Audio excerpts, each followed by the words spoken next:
Well, good morning, everyone. This is a public meeting to consider the proposed comprehensive official plan and zoning bylaw amendments listed as items 1 to 6 and 9 on today's agenda. For the items just mentioned, only those who make oral submissions today or written submissions before the amendments are adopted may appeal the matter to the local planning appeal tribunal. In addition, the applicant may appeal the matter to the local planning appeal tribunal if council does not adopt an amendment within 150 days of receipt of the application for zoning and 210 days for an official plan amendment. As you know, or if you don't know, there's a comment sheet that's available at the door for anyone wishing to submit written comments or to sign up to speak on these amendments. And I appreciate council colleagues, if you can, committee colleagues, if you have any motions on any of the items before us today, if you can bring them forward as soon as possible, so that not only we have a chance to look at them, staff has a chance, but more importantly, or as importantly, the folks that are here today. Any declarations of interest? None? Confirmation of minutes from the June 13th meeting. Is that carried? Okay. So just so that you know, we have simultaneous translation services available for items 1 to 5. So, at your pleasure, you can speak en français or in English, and we'll be prepared for that. The first item is the official plan and zoning bylaw amendment, 10 Oblatz Avenue, and sites designated mixed-use medium-rise in the old Ottawa East secondary plan, and we'll be holding that item for presentation and for delegations. Number 2 is the zoning bylaw amendment for 258 Carruthers Avenue in Kitchissippi Ward. I don't have any speakers on it. Is it something simple? Sorry, I've been known by the community that there's some opposition. I just need to understand that before submitting. All right. We'll hang on to it, and then you can let me know if we can free it up, because we do have the applicant here if needed.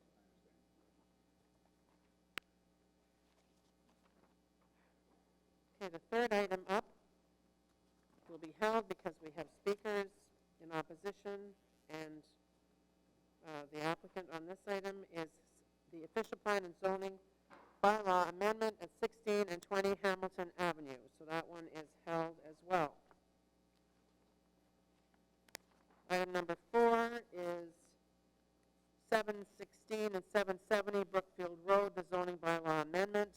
We have one speaker in opposition. We have many submissions that are positive, but we do have one speaker out today who wants to speak against it. So we'll hold item number 4. Item number 5 is 500 Old St. Patrick Street. I have no one registered to speak. Is this item, do you have any questions? You're prepared to carry it? Carry, thank you. Item number 6, we have one speaker. It is the official plan and zoning bylaw amendment for 1117 Longfields Drive and 1034 McGarry Terrace. We do have the applicant as represented, but we have a person that is here to speak in opposition, and that item will therefore be held. So item number 6 is held as well. So far, only number 5 is not held. Item number 7 is the front-ending report, March Road Sanitary Sewer and Water Main Canada North Urban Expansion Area. Do you need something? Is that working well? Try that. That's better. Does this mic sound better? Okay, it's off. So as we, Mr. O'Connor, we need to have a new sound system for this meeting room where everybody, all of our important standing committees meet, and other committees actually, and it just doesn't function, and that's not appropriate. Is it bad? Can the audience hear what I'm saying? So just a minute.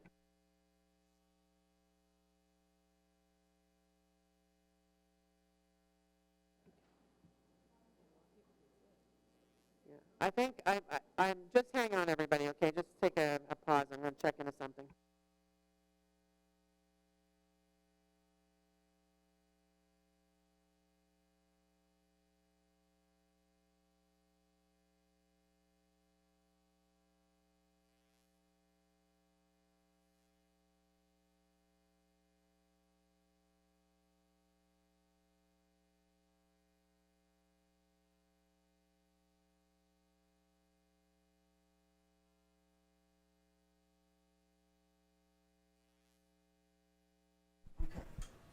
on, right?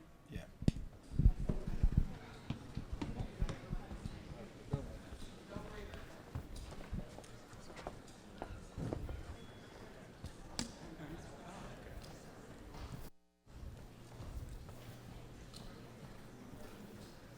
I'm not sure if this is gonna be any better.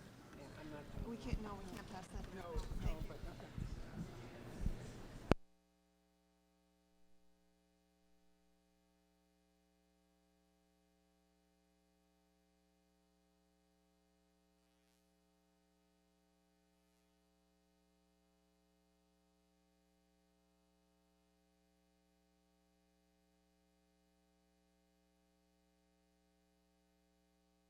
Test, test, test. Test, test, test. Testing, testing. Testing. Test, test. Better? So what happened? So Heather has a new job. She's now a supervisor of technical things at the City of Ottawa. Okay, so we always need to have a backup plan, because I would not have gone forward. What we were doing is seeing whether the council chambers were available, because we're going to be here for quite a while. It's not fair, certainly, to have so many people have to stand, but it's not fair, more so even, for people that can't even hear what's going on. What's the point? You might as well have stayed home. Problem is, if we moved there, we wouldn't have any audio feed, so people who are at home wouldn't be able to hear, and certainly there's a lot of staff that don't come here. They listen at their desks. So for the last time, we're putting in a request, and we do expect to see it in the budget. Money to... What? Money to make this room suitable, or we'll have to consistently move to council. And I'm speaking for all the standing committees. Okay, thank you. So back to where I was on the front-ending report.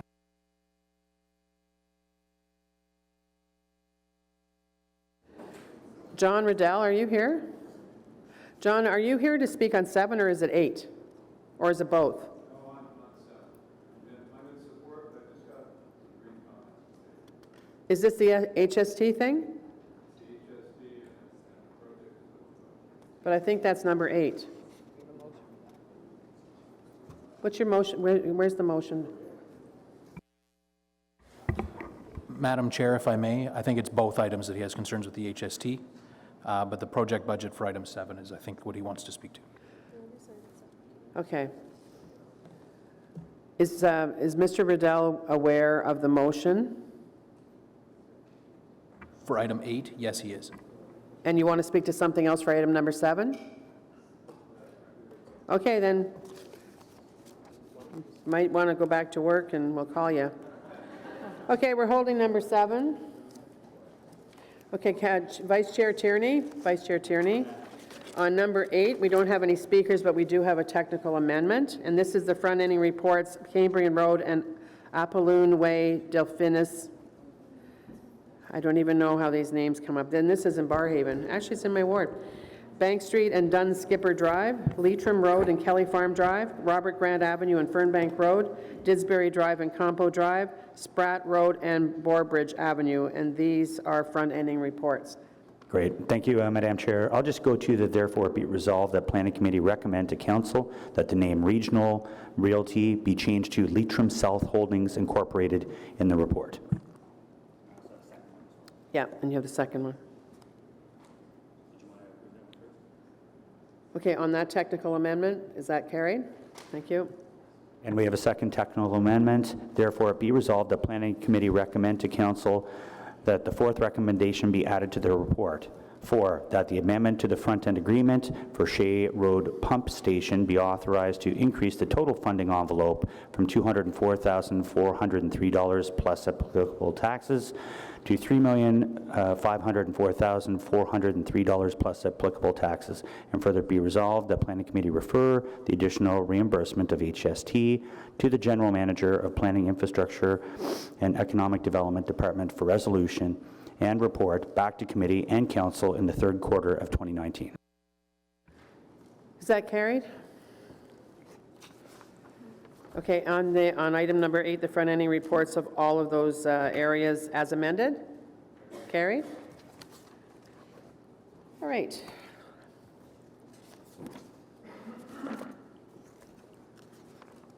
Number 9, we have no speakers. This item is Land Use Constraints Amendment and Leitrim Road Realignment, elevation of Annex 10 within the official plan. Anybody have any questions, or is that carried? Carried? Thank you. Item number 10 is Stormwater Management Guidelines for the Pinecrest Creek, Westboro... What? Go by this. Oh, okay, sorry. How did I get into that? That's an old, Well, these shouldn't be in here.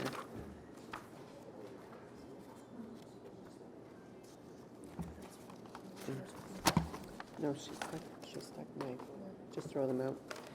Number 10 is the removal of properties from the Heritage Register. Hang on, folks, my binder's all put together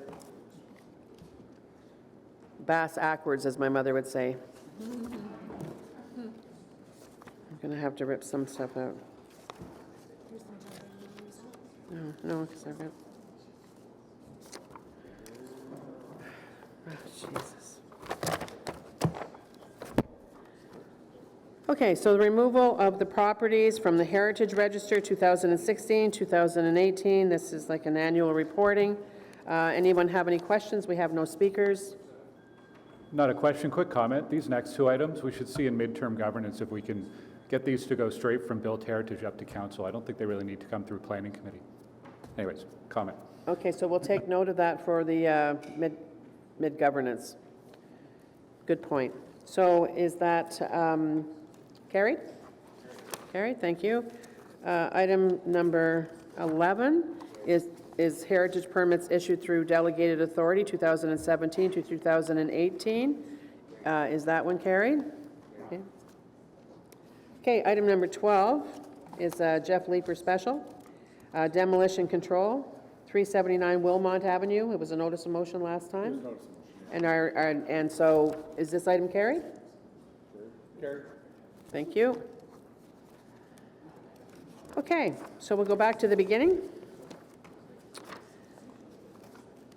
So I'm going to just ask my committee colleagues.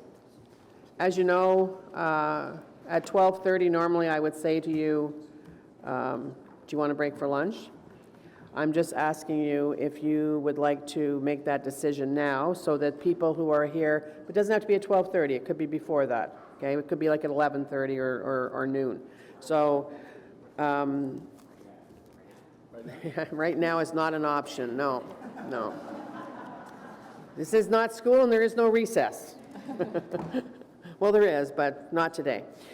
So how about we say this, and I'm saying this for the information of people who are here, because we have held virtually, well, absolutely the majority of the items, and we have speakers, so you can use your time wisely and leave, and know that at a certain time we're going to be stopping for half an hour. So I would say let's go for 12, okay? 12 o'clock, that's good? Everybody shaking their head? Steve, good? All right.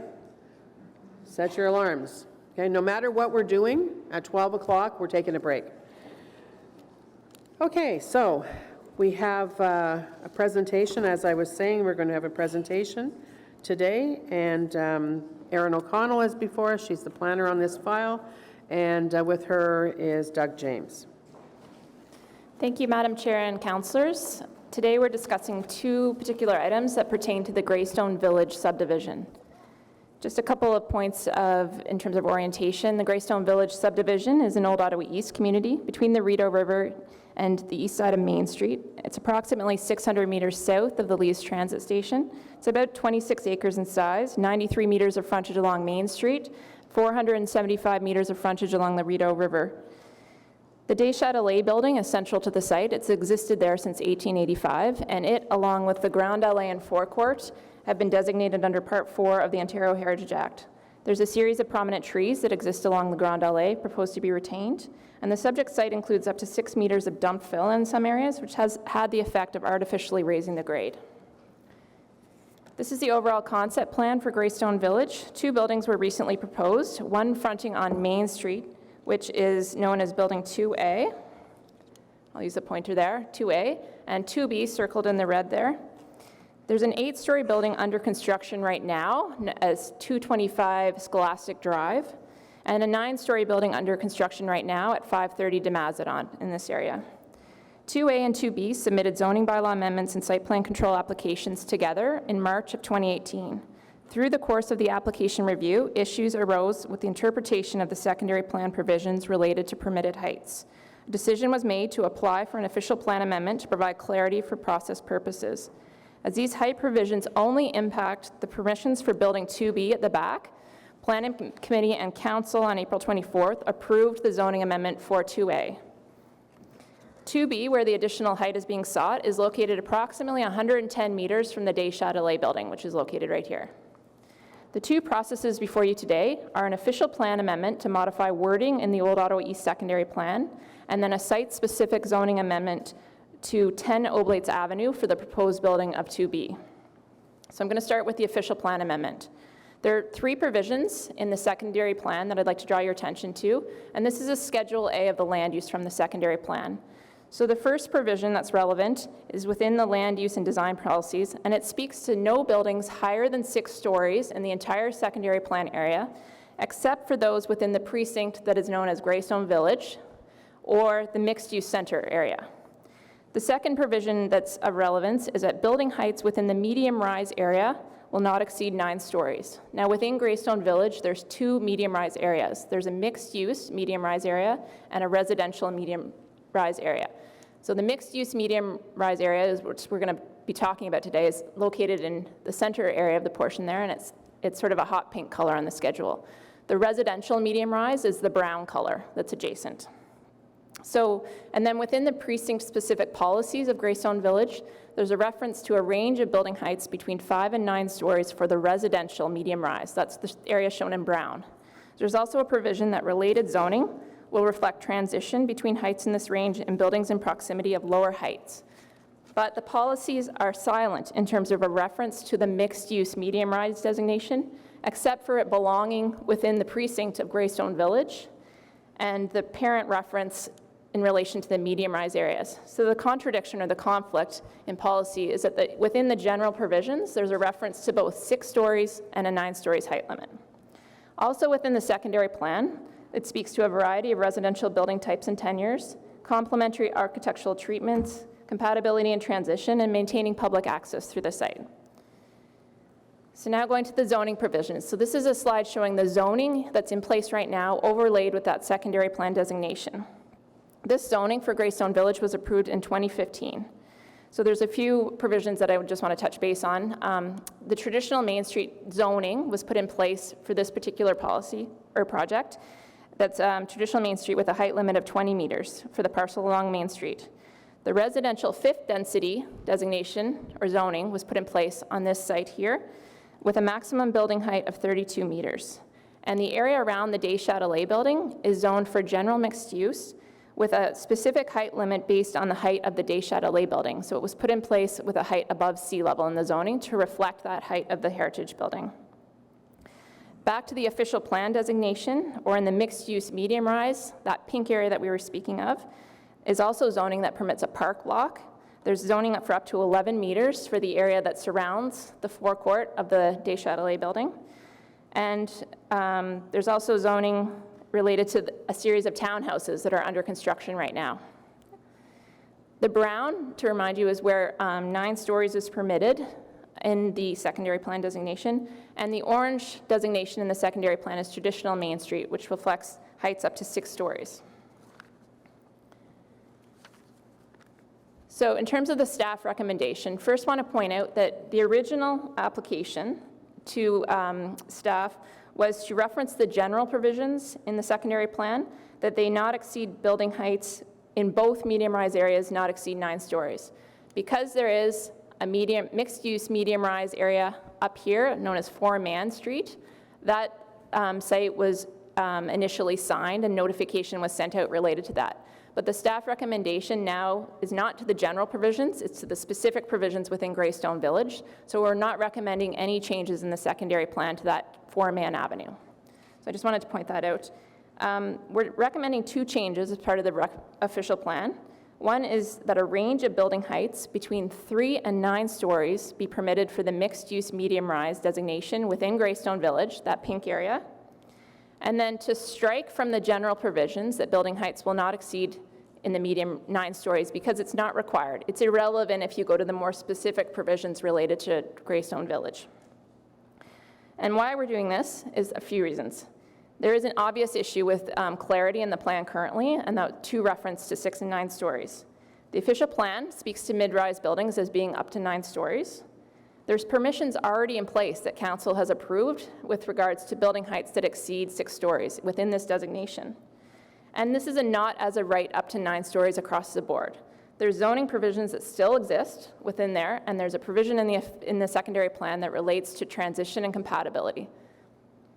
There's no contradiction as well to other policies within the secondary plan or the official plan that speak to a range of types and tenures, compatibility, and transition provisions. So I'm going to move on to the zoning amendment now, the second part of this application before us. So the current zoning on the subject parcel is traditional Main Street, as I pointed out, with a height limit of 20 meters. That traditional Main Street designation speaks to a broad range of uses, talks about compact, mixed-use, pedestrian-oriented development that provides for access by foot, cycle, transit, and car, and to talk about development standards that will ensure that street continuity, scale, and character along the main street is maintained. Uses are compatible and complement surrounding land uses. So the site-specific zoning amendment, again, is for this building 2B, shown on the right of the screen. It's 120 units proposed in the site. It, together with the project that's been approved at 2A, will contain 244 residential rental units and some retail along the traditional Main Street. There's shared underground parking garage with 270 parking spaces to serve both residential and retail uses, and a shared access to the site from Oblates Avenue. There's surface parking for the retail, visitor, loading and drop-offs, and move-in between the 2 buildings located between them 2. And that will also serve to provide pedestrian access on either side of the parking bays between Oblates Avenue and the future City Park, located along the Ground LA. There's 21 meters proposed between the 2 buildings in terms of separation distance as well. That's created by that mid-block area. The recommended zoning bylaw before you that's site-specific is to amend the portion of the property with a 9-story building to include a height schedule. So that a height schedule is shown on the right, and that includes a variety of setbacks and heights at varying stories. So it locks in those setbacks and stepbacks that have been proposed through the subject proposal. There's also a number of other provisions that are recommended through the zoning amendment, and we can come back to those if we need to discuss further. Just a little bit about the process of this application. As I mentioned before, it was submitted in March of 2018. The proposal on the left shows one of the earlier versions, and the proposal on the right is what's before you today. And I just want to point out some of the changes that were made through the course of the review of the application. The massing of the 9-story building was modified to introduce stepbacks above the 6th story. So above here, this portion of the building was pulled back. Balconies were modified to inset some and remove others. So you'll notice this bay of balconies here has been inset along the right side, and other balconies have been removed further on those upper stories. Kitchen and indoor seating facilities in the rooftop amenity area have been removed completely. Stone was incorporated along the main body of the 9-story building. The datum line was strengthened at the ground floor and above the 6th floor in order to bring the focus to the Des Châtelets building and reduce the impacts of the additional height. And the southern edge of the parking area that abuts the Grand Allée, increased landscaping was brought into effect to soften that edge. Now this just shows, this is a staff-generated image, so it's not submitted by the applicant, but we put the building in its context to just evaluate really the relationship between the buildings, others surrounding it, and the built form that's proposed. This is an earlier vision of the 9-story building that's shown here, so it doesn't reflect all the changes that were made for the application. But I just wanted to show part of this to talk about why we're supporting this site-specific zoning amendment. Part of the reason is related to the location of the site subject to others in the area. So Main Street, where the 6 stories is permitted, is 75 meters from the site. So this is an interior site related to the Main Street. And the Des Châtelets building is located, as I mentioned, 110 meters from the subject site. So in between the Day Chatelet building and the 9 stories proposed is a new public road, a series of townhomes, or 3-story buildings proposed right now, a public park, and then the Day Chatelet building. The shape and the massing of the building was important to our discussion. It's an L-shaped building with varying setbacks and stepbacks. So it's got a limited frontage along the along the Grand Allée here, and then a series of stepbacks, as I mentioned, above the 6-story. This is, again, back to the original concept plan. The building is set back 6.2 meters from the Grand Allée at grade, and then between 2.7 and 4.2 meters from Oblates Avenue with varying stepbacks as it goes up. We reviewed their transportation study, the sun shadow study, evaluated privacy impacts and the built form impacts of this particular site-specific zoning amendment, and feel that it does not cause undue adverse impact. It is a change. This is a change. It's the zoning amendment before committee and council. We reviewed it again in reference to all the plans and studies that have been proposed, and we feel that it represents good planning moving forward. Thank you. Thank you. So as is our habit, we go right to delegations, and I'm going to stick with that today, okay? So first up is Heather Jarrett, followed by Paul Goodkey.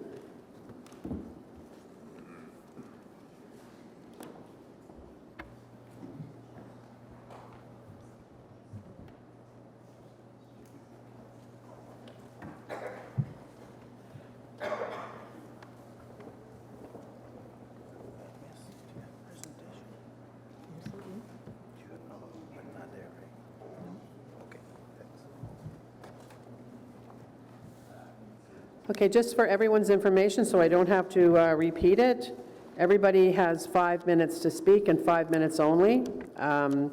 If I sense that you're going to go long, I probably will tell you that you have a minute or less, just to give you a heads up so you have the opportunity to wrap up. But I am known to stick to the 5 minutes, and I'm absolutely sticking to the 5 minutes. So welcome, Heather. You're the first one up today, and you have 5 minutes. Thank you very much, Madam Chair and council members, for the opportunity to speak in opposition to the proposed amendment. The terms of the secondary plan relevant to this site were negotiated over a period of several years to reach a 3-way compromise amongst the owner of the property on behalf of subsequent developers, staff from the city's planning department, and residents of the community. The intent of the secondary plan was twofold: to protect the historical legacy of St. Paul and the Oblates, and to provide planning predictability for the community, in particular for future residents of the area in question. Any change to the city's legal planning documents must therefore be renegotiated with all 3 parties at the table to again establish a compromise acceptable to all 3. The current application is the wish of the developer only and is not supported by the community. Obviously, the community environment has changed in the time since the approval of the secondary plan. However, these changes were foreseen by the approved plans and have ensued in the manner prescribed by the documents. Development has occurred as part of a whole picture, not piece by piece, and must continue to do so. Changes to the approved secondary plan and the official plan must only be made as part of a comprehensive review process that looks at the community as a whole, that looks at the city as a whole. Changes must not be made piecemeal, as that destroys the integrity of your planning process. The residents of Old Ottawa East are not NIMBYs. They support intensification, but it must occur in a regulated way and within the parameters of approved planning documents. If it does so, the community will support it. In fact, there are already 8 and 9-story buildings in construction on the Greystone property. The community has not objected to these because the buildings respect the approved plans and are in appropriate locations for the height being built. The applicant's request covers other parcels of land near 10 Oblats. It's obvious that the applicant's intention is to change the potential development possibilities of these properties to increase their marketability.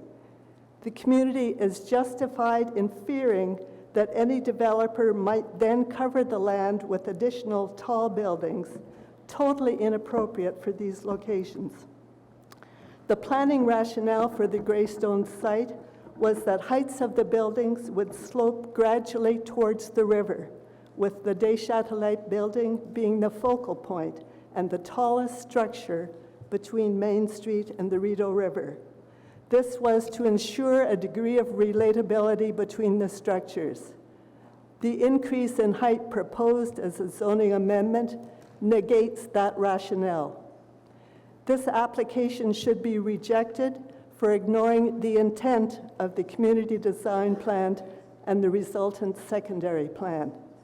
It should be rejected for establishing an unwise precedent for the undeveloped lands covered by the application.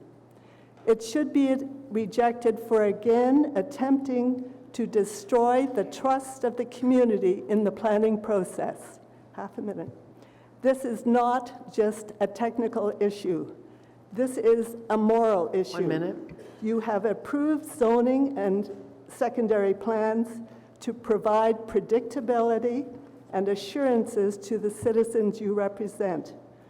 You should feel obliged to respect the approved documents, to respect your constituents. City staff that has advised you is not accountable to the citizens of Ottawa. You are. It is your duty to reject this application. Thank you for your time. Thank you, Heather.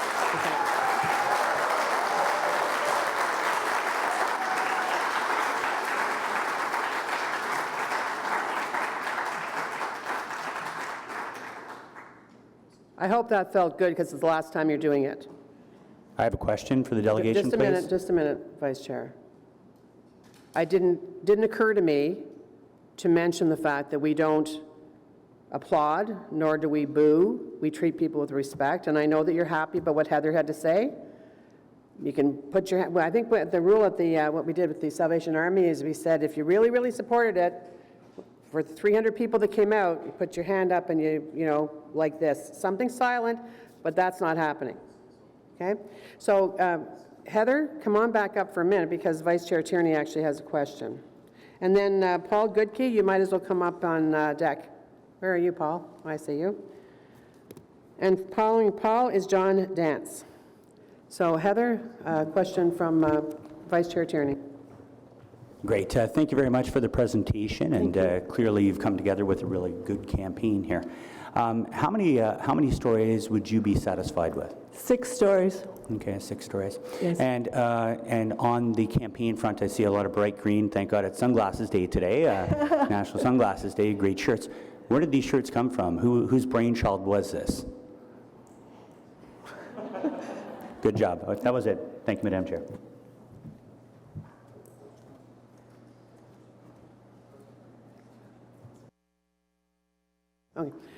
Okay, Paul Goodkey, you have 5 minutes, followed by John Dance. First off, I'm very disappointed to be here today. Secondly, I'd like to say I have great respect for Mr. Hoban and Mr. Chown. They're just doing their job. I've been engaged along with several other Old Ottawa East community members in the CDP secondary plan process going back 2007 to 2011. It was a love fest here in 2011, August.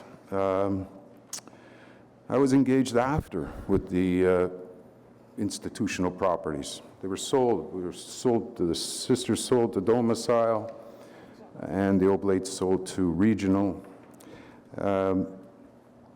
I've submitted my written comments. I doubt they've had time to read them. They're not complete. But if you have questions about certain items in the staff report, please go to my comments. I've laid it out that way.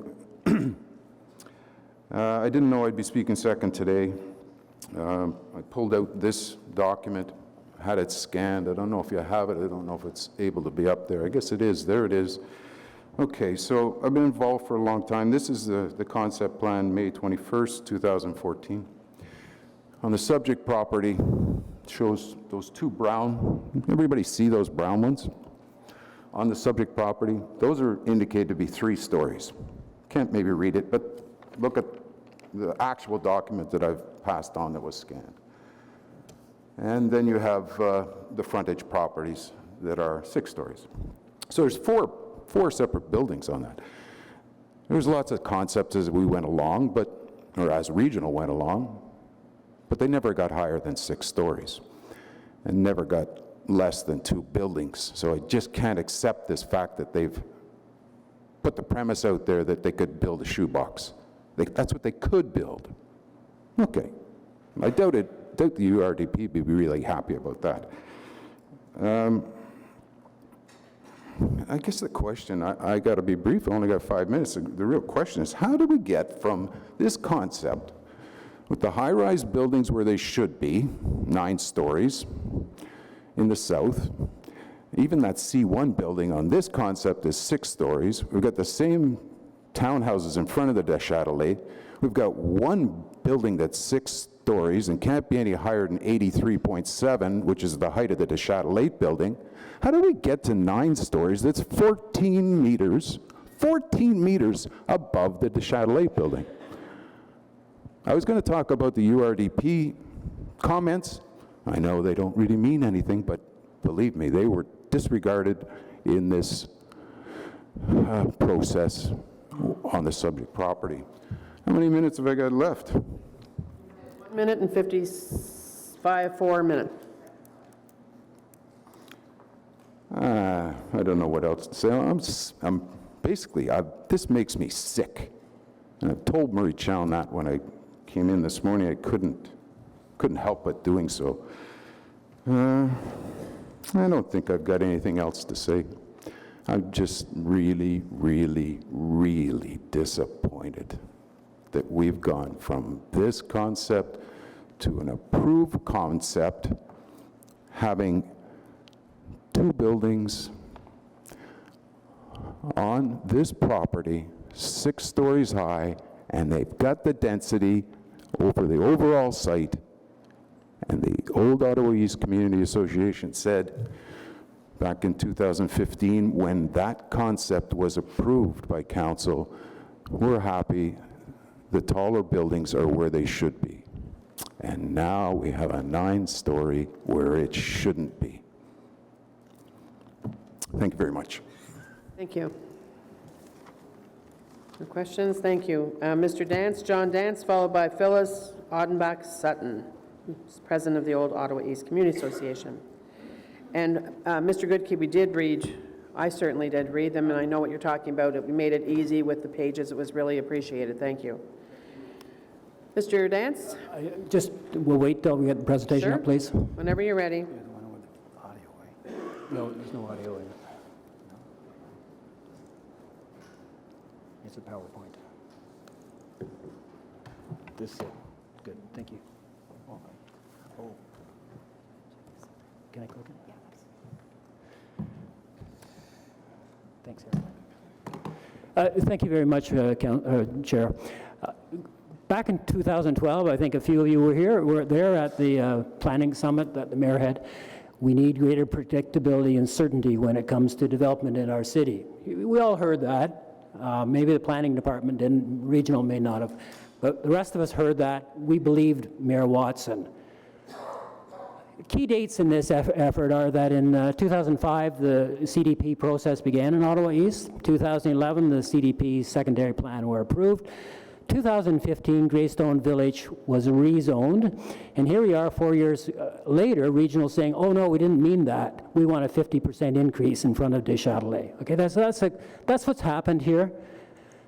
Now, the realities are that at absolutely no point during the CDP secondary process program was the original zoning of 9 stories to the west of Deschâtelet proposed or discussed, and indeed, had it been, everybody, including the property owners, would have rejected it out of the hand, as St. Paul University rejects this crazy proposal.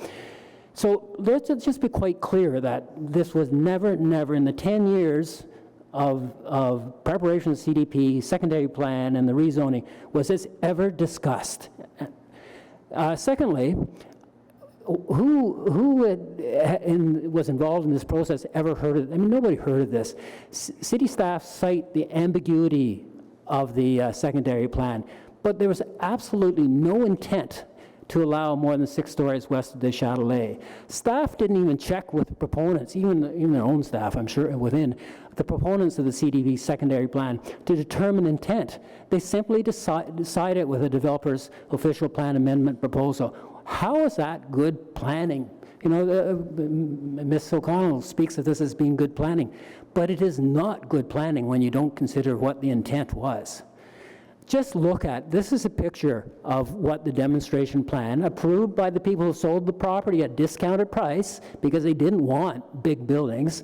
This is what it looked like. That was how it was to look, all 6 stories in front of Des Châtelet. Okay? Don't make no mistake about it. This is how it looked from the Grand Allée. You know, the Châtelet residence was foremost. It was the key to this. It wasn't overshadowed. Look at the heights. The heights, it was clearly specified that for the section in front of section C, in front of, I just find my little pointer here. Thanks, Ron. All this section, C, it says up here, 6 stories, 20 meters. This is what was in the demonstration plan. No mistake about it. Okay, and then we move on to Regional's proposal, 4 years later, 2015, and here's what they had. They had 6-story buildings in front of Des Châtelet. This is the zoning you approved. Let's take another look. This is how they had it. What they're proposing, see where it says the purple ones, 6-story condo. That's where they're now proposing a 9-story. This was not consistent with what was ever discussed. Absolutely not. Again, another picture of what they presented just 4 years ago. It was all 20 meters, 6 stories. So, conclusion, so they want regional wants, and the city wants to, this planning staff I should say, want to revisit something approved just 4 years ago, after a huge amount of effort, free effort I might add, from the community. We spent a lot of time. This is a waste of staff time, it's a waste of the planning committee's time, and it's a waste of the community's time. It's a squandering of the goodwill that Regional had earned. We worked well with them, they were good, but they're just blowing it, and we can't be trusted. This request cannot be what Mayor Watson had in mind when he called for greater certainty and predictability. I got to ask if you've made any progress towards greater certainty and predictability. It appears not. There was no ambiguity whatsoever in the Old Ottawa East secondary plan, CDP. 6-story maximum is what all parties supported. You can't come along 10 years later and say, oh, we didn't mean that. Thank you very much, Madam Chair. Thank you, Mr. Dance. Thank you for coming out. Phyllis, I see you're there. By the way, you have silent waivers in the back, just telling you. Take a note of that when you stand up. I would appreciate if my time doesn't start till my slide goes up. Oh, it won't. Don't worry about that. Okay. After you is Peter Tobin, followed by Camrose Burden.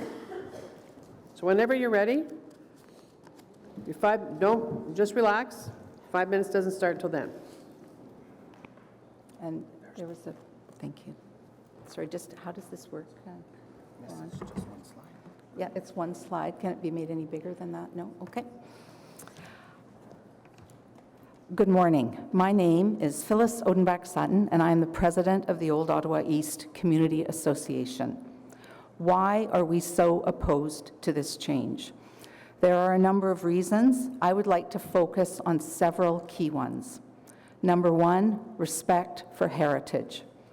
The original owners of the properties worked with the community in the development of our community design plan. They wanted to ensure that their legacy would not be lost through development that did not respect the key historical feature of this site, the Des Châtelet building. All of the lands east of St. Paul University, which is the brown area on that secondary plan, could have had 9-story buildings as per the community design plan and the secondary plan and subsequent zoning. Regional chose to build low-rise singles and towns on these lands. In doing so, they effectively chose to reduce their ability to build 9-story buildings where they were zoned to be built. Why should the community now allow 9-story buildings elsewhere on the site? Number 2, ambiguity. City staff have suggested that our secondary plan is unclear and that this official plan amendment is all about removing ambiguity. There is no ambiguity with the intent of our secondary plan with respect to building height in this area of the development. But the residents of Old Ottawa East have been faced with ambiguity created by city staff. The staff report indicates that the lands subject to the amendment are those designated as mixed-use, medium-rise in our secondary plan. Those are the pink areas on the slide that is on the graph, and that these lands include part of Greystone Village. But the signage at the 2B site lacks a map of the affected area. It continues to indicate that it was posted on April 9th, 2018, long before an amendment was proposed. So what is the scope of the proposed change? Does it cover all parts of the pink areas of our secondary plan except for Foreman Avenue? Can 9-story buildings really be built in front of, behind, and on either side of the Deschâtelet building? Have the lands owned by St. Paul University had their zoning changed as well, even though it is our understanding that they were not informed by the city? Yes, there is ambiguity, but not as a result of the secondary plan. Number 3, the precedent-setting nature of this application. A number of community members submitted comments expressing their concern that an increase in height for Building 2B would set a precedent for elsewhere in the development. The staff response to this concern is outlined on page 35 of their report. Planning applications do not set precedent. But elsewhere in the staff report, indeed in the planning rationale section, previous planning decisions are used as precedents. For example, on page 16, there is a reference to the retirement residence at 225 Scholastic Drive exceeding 6 stories in height as the result of a minor variance application. This looks a bit inconsistent to us since, in the words of staff, planning applications do not set precedent. In conclusion, the proposal does not represent intensification. The total number of units is relatively unchanged from the original design and from the design approved in 2015. The rationale for this change appears to be based on architectural preference and perhaps the decision to build low-density, single-family homes and townhouses where 9-story buildings were zoned. Old Ottawa East is a community that has experienced and continues to experience significant intensification. We are not averse to change. Indeed, we have invested hundreds of hours voluntarily in the development of our community design plan, which was then turned into a secondary plan. Please respect our approved plans. Thank you. Thank you very much. Lots of fans behind you on this one. Thank you. Next up, we have Peter Tobin. Peter, there you are. Is Camrose Burden here? Camrose, you'll be next. Thanks very much, everyone, for being respectful of everybody that's in the room. Thank you. Welcome, sir, whenever you're ready. Thank you. Good morning, councillors. I recognize and thank you for the time and effort you put into your positions, both as city councillors and as members of Planning Committee. Thank you for listening. I plan to be brief. I've tried in vain to find a compelling reason why the applicant's request for this amendment should be accepted. It does not make Old Ottawa East more of a neighborhood, more of a community. It does not enhance the majesty of the Heritage Deschâtelet building, and it does not make Main Street more of a traditional Main Street. This request to Planning Committee is properly called an amendment. From my perspective, however, it is not an amendment, but a complete dismantling of the old Ottawa East Community Design Plan and the secondary plan. I do not presume to be able to predict the long-range effects of an approval of this amendment. Here is what I worry about, however. First, that it will make it easier for a proliferation of short-term rentals such as Airbnb. I know the applicant intends to restrict that venture, but Airbnb is notoriously hard to monitor, let alone regulate. As well, promises made can easily be promises broken. Second, approval will inevitably increase the density of Greystone Village in the long term. Parcels of land will be sold off by Regional to other developers who will seek increased height allowances. The added density will aggravate traffic flow in the area, which is already problematic. Finally, an approval in the midst of intense opposition from our community will undermine the confidence and credibility of community associations throughout the city. Thank you for your attention. Please respect approved plans. Thank you very much. Cam Rose Burden, followed by Barbara Kirk. Thank you, Cam Rose, for sending. You're the first person I've ever met named Cam Rose. Are you from Cam Rose, Alberta? There's a long story about HMCS Camrose and the Battle of the Atlantic. And for some reason, there's a street in the city named Camrose, and the archives can't tell me how it came about, but yeah, because it's not near an ocean, that's for sure. Anyway, thank you for sending in your submission ahead of time, too.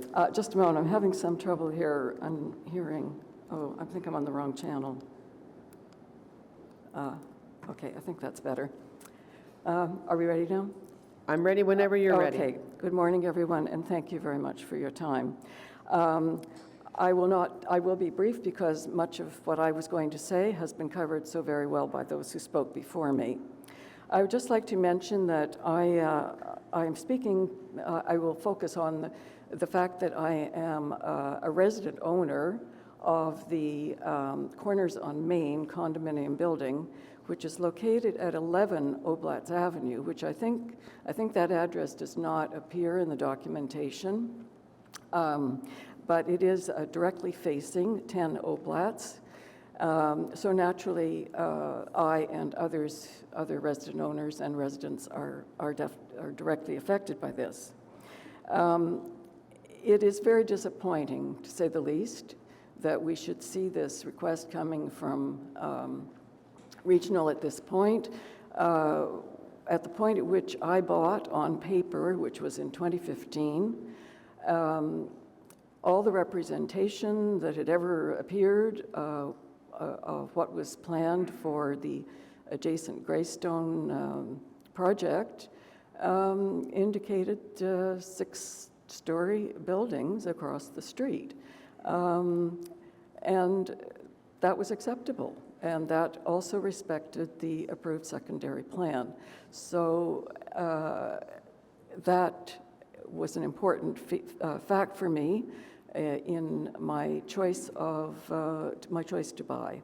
So I think it's fair to say that as an early bird purchaser and resident, I've actually helped to pave the way for the success of both that domicile project and for the Greystone project.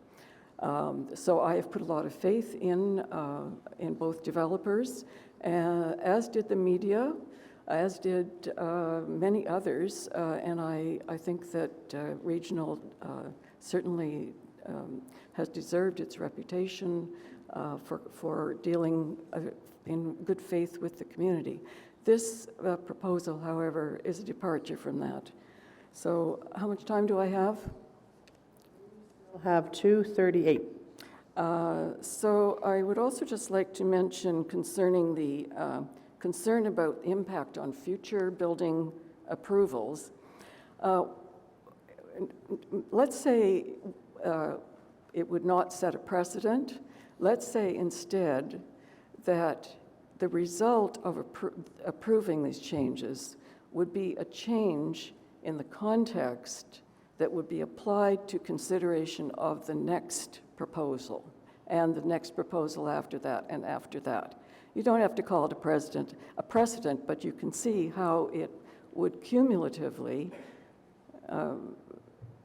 that the effect of a precedent would occur. And also, I would like to mention that the staff report focuses on the visibility and prominence of the de Châtelet building really almost exclusively from the point of view of Main Street at the Grand Allée. And that is appropriate as far as it goes.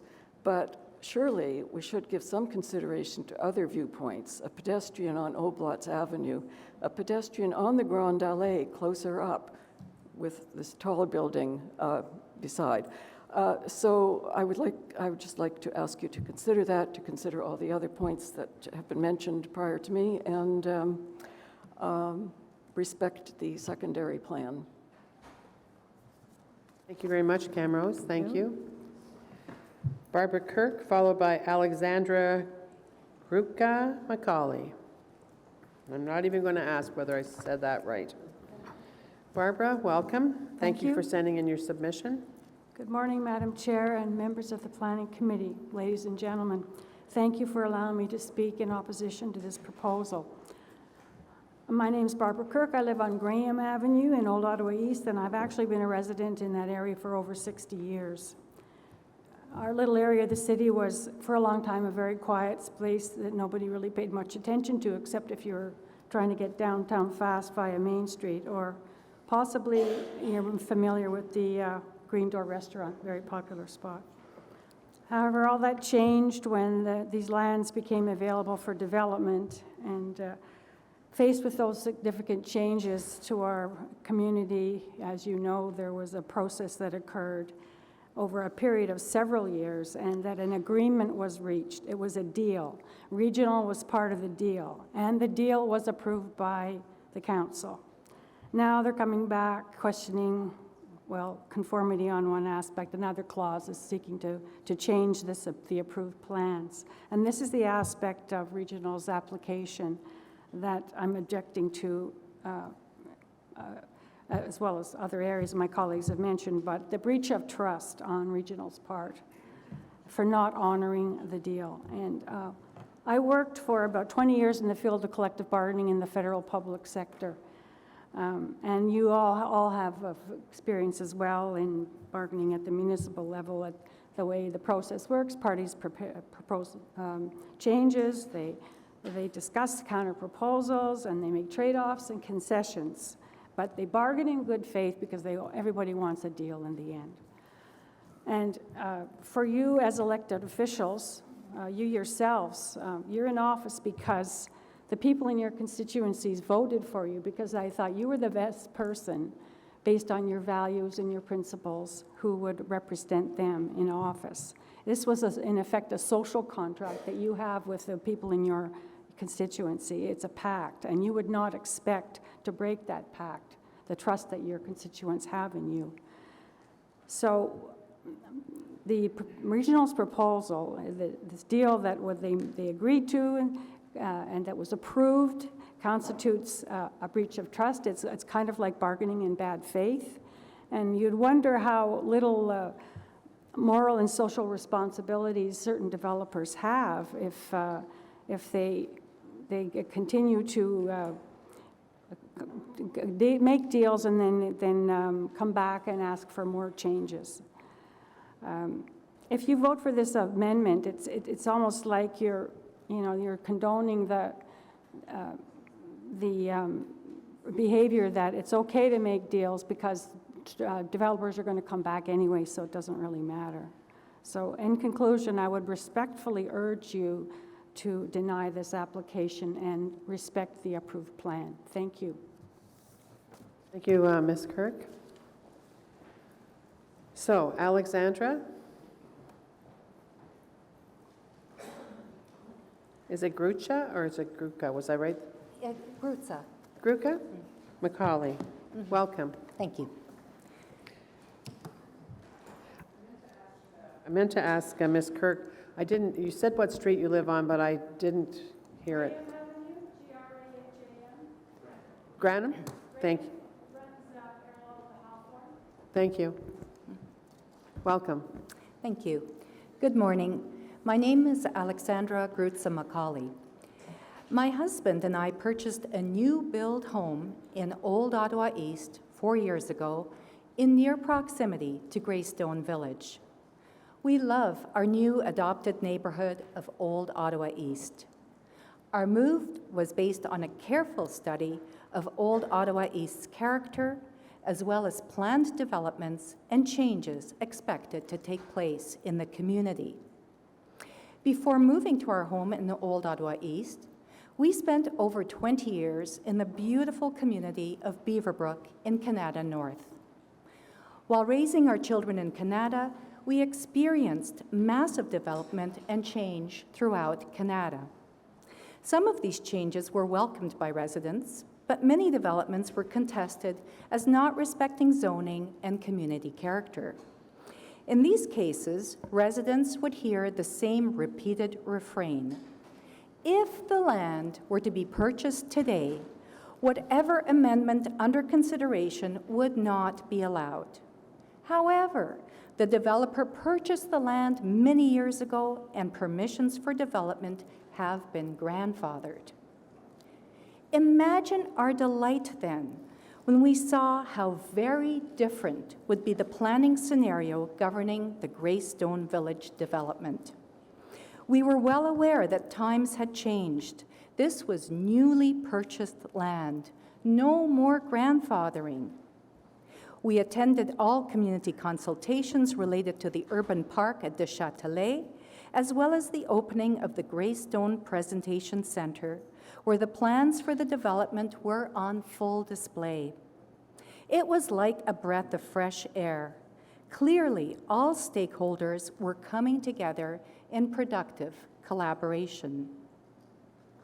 Now, however, something fundamental has changed. Rather than continued collaboration, the developer and city planning staff seem to have engaged in a game of create the loophole in order to circumvent the clear intent of the Old Ottawa East secondary plan by suggesting the notion of a contradiction where none in reality exists.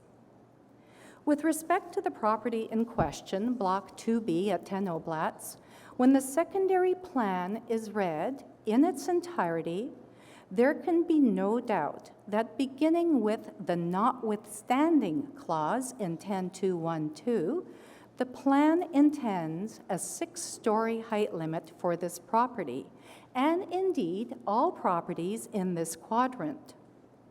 While it is true that the language of 10214 introduces some apparent ambiguity, any changes should support the original intent of the plan, which could not be clearer, that notwithstanding limits defined in the official plan, mixed-use medium-rise in the designated zone will not exceed 6 stories, and that overall, the larger section of Greystone that is bordered by the Rideau River will not exceed 9 stories, since this larger area includes residential medium-rise height limits.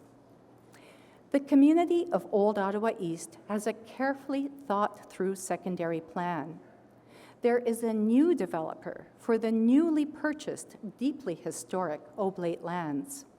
And I request that the Planning Committee today respect the clear intent of the Old Ottawa East secondary plan and uphold the plan's 6-story height limit for Block 2B, 10 Oblatz at Greystone Village. Thank you. Thank you very much. Thanks for coming out today. Barry Davis, are you here, Barry? And following Barry is Peter Frood.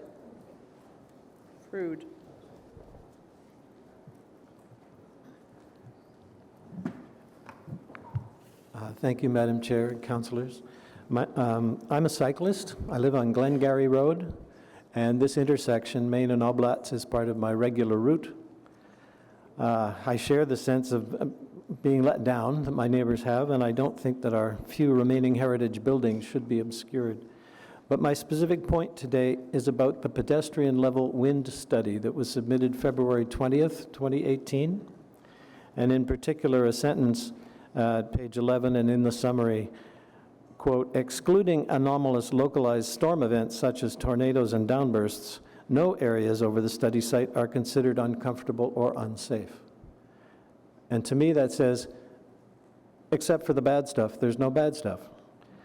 This report was submitted 7 months before the 6 tornadoes that ripped through the west end of Ottawa, and so it doesn't account for those, or the one that was earlier this month in the east end. An anomaly would be one that councilors will recall in 2011 that almost killed somebody at Blues Fest.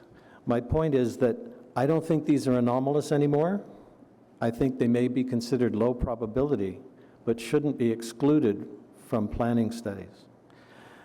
Back to the intersection, when I was cycling last summer downtown, O'Connor and the Queensway, I saw a front coming through that had been announced on the radio. I took shelter under the Queensway, and a few minutes later I pedaled home through Immaculata, and by the time I got to this intersection, all the construction fencing around the Immaculata field was flattened.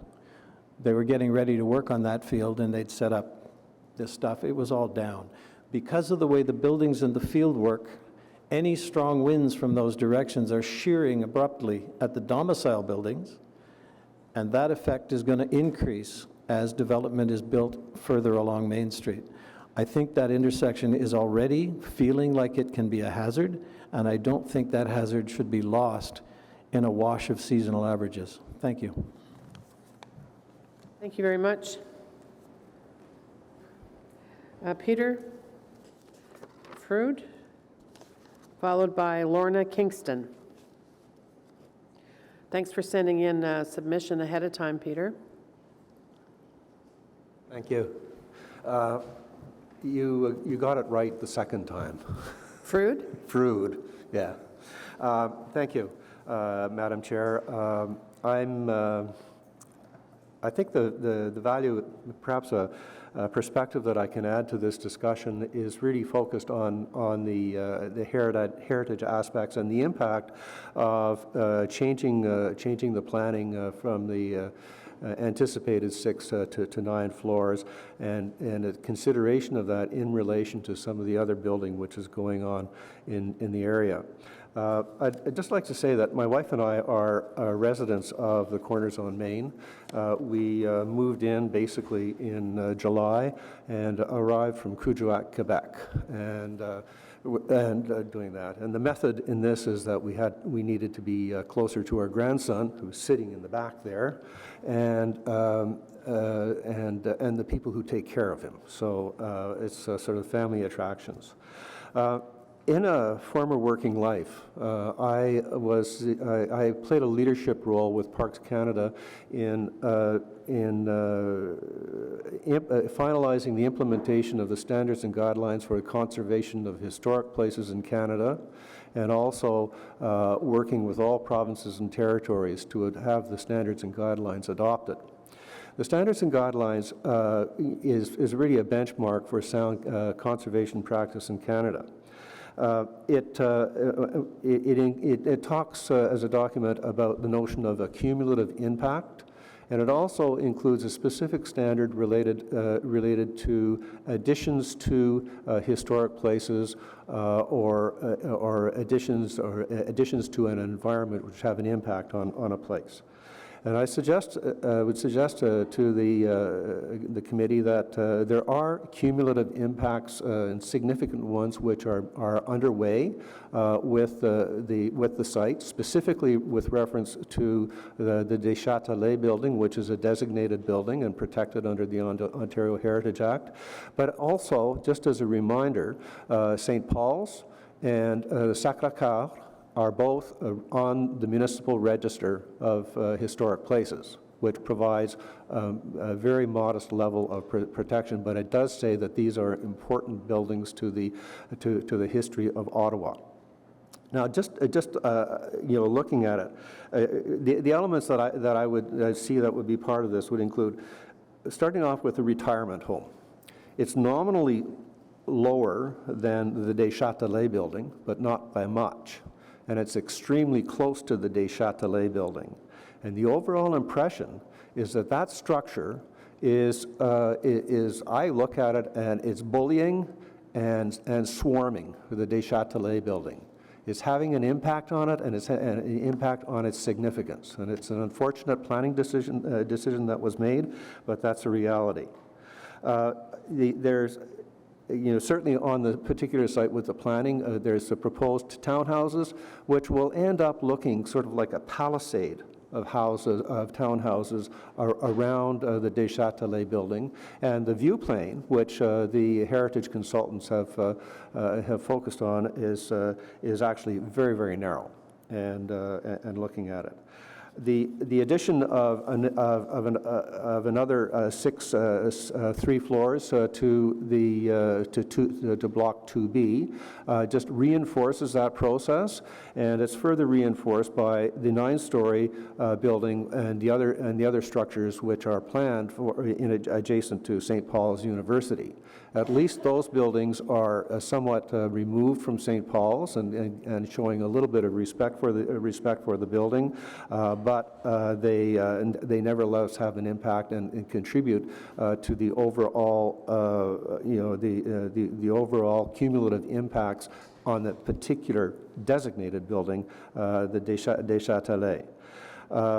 So I think it's creating a process which is completely inappropriate from a heritage conservation perspective, and certainly sort of reinforces I think the observations that many people have shared with you about keeping to 6 floors and following through on the original plan. Thank you very much. Thank you, sir.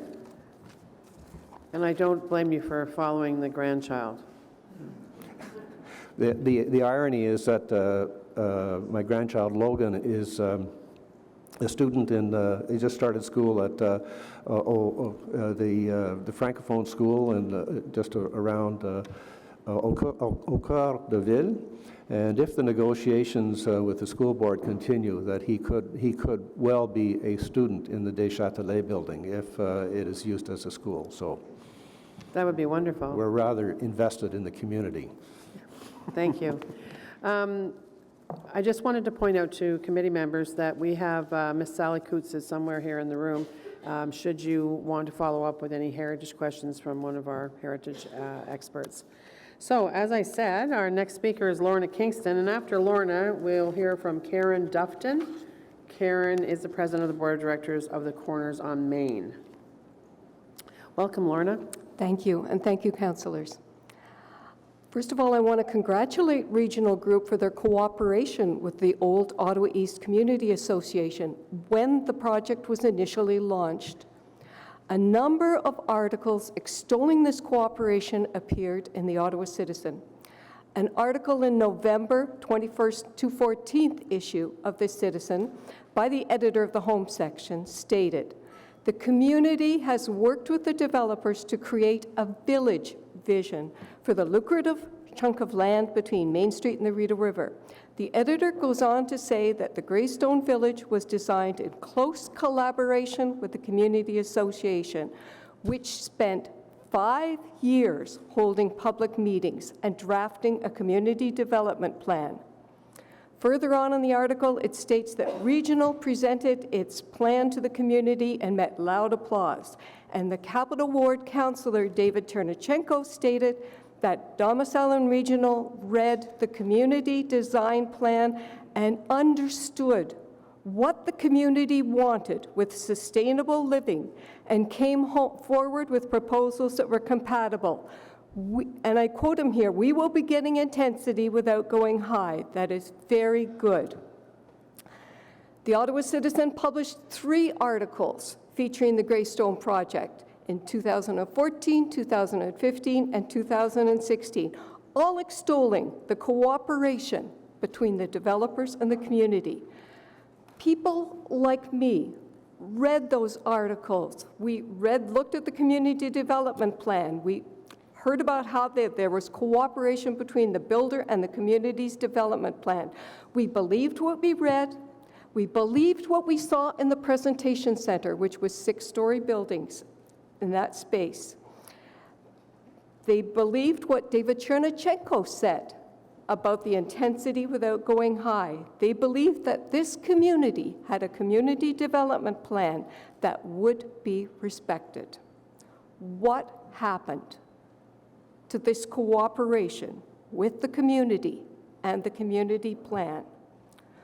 Once the oblates, who had worked so hard to ensure that their vision was respected, had moved out, and after people had bought into this Old Ottawa East based on what they had read and what they had seen with their own eyes, Regional has applied for this change to the zoning bylaw and the official plan. This building will not significantly change the density, but it will destroy our plan. It will create a precedent. It'll block views of the Deschâtelet building that is the centerpiece of the development and block the sun for many residents. In April of this year, City Council passed a climate emergency plan declaration. Staff were directed to review the city's climate change plan and present options to meet the reduction targets for greenhouse gas emissions. Does this application to change the official plan and zoning agree with the climate change initiatives in Ottawa? The ice on the city sidewalks last winter will certainly not be helped by this 9-story building. I've often heard people in Ottawa say that developers own the City Hall, that there's no use in fighting them. Well, I'm not suggesting that this happens here in any way. I would suggest that anyone in the Planning Committee who's received campaign contributions from development regional personnel and their families, and there are 4 of you, would agree with the public that there is a perception of conflict of interest if you support this motion. I think it's time that 50 the seconds. developers obliged to follow the agreed community plan and the plan they submitted.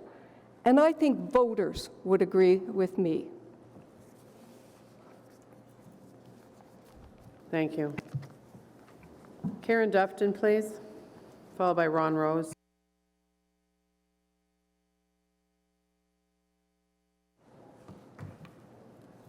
Thank you. I'm going to be brief because a lot of what I had prepared to say has already been said. I think that Lorna Kingston and she somehow pretty much captured everything I wanted to say. I'm speaking on behalf of the Board of Directors of the Corners on Main. It's a 67-unit, 6-story building that will be located across from 10 Oblats. As Lorna noted, most of us bought in the Corners on Main before any shovels had gone into the ground. We read all of the articles in the Citizen, we looked at the community plan, and we made our decision based on what we had read. I think the difference between what I prepared and what Lorna had is she quoted the Citizen, and I quoted the CBC in my comments, which was every bit as positive on the community support, how everyone had worked together, and there was a huge sense that this community would unfold as planned. What I'm going to do is just skip to what I have noted that I don't think has been captured. One of the big concerns that we have is, while everyone has said this won't set a precedent, we look at the convent that's beside us. And when we purchased the 6-story Corners on Main, we knew there would be a 6-story building across from us, and we expected that where the convent was, that too would be a 6-story building. Our big concern is, how do you stop what will go on the vacant lands if there is a 9-story building at 10 Oblats? I don't know what reason you would use to limit the convent development to being 6 stories. And if there's a 9-story building across from the Corners on Main and a 9-story building beside the Corners on Main, that will make a huge difference in terms of the amount of sunlight that we have and wind tunneling. And to come back to what others have said, we will end up not with what we were expecting to purchase, but we will end up with something totally different. Everything that we read when we did our due diligence said that we would be purchasing a 6-story building in a community of low-rise buildings. And for us, the community design was a big part of why we purchased our units before any shovel had gone into the ground. To just echo what everyone said, the sense of disheartenment and disillusion that we had when we barely unpacked our moving boxes and the sign went up across the street requesting the zoning's changed to 9 stories. We'd hardly moved in, and already the community that we had expected and anticipated and planned for, its looks were being changed.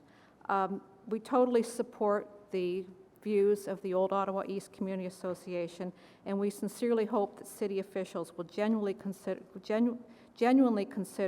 the public interest in good land use planning and look at the community views rather than allow developers to once again change plans midway through. Thank you. Thank you very much, Ms. Dufton. Ron Rose, please, followed by Jeff O'Neill.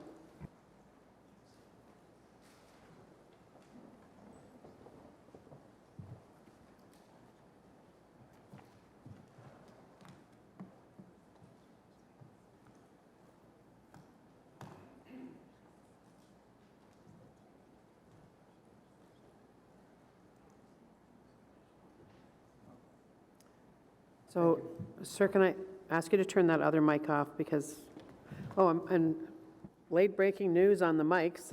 The whole system is being replaced over the summer so that when the committees come back in the fall, yeah, thank you. Oh, Mr. Mark is even. Anyway, go ahead, sir, you have 5 minutes. Thank you very much, Madam Chair and councillors. Today, you've heard from a number of existing residents and their reasons for opposing these proposals.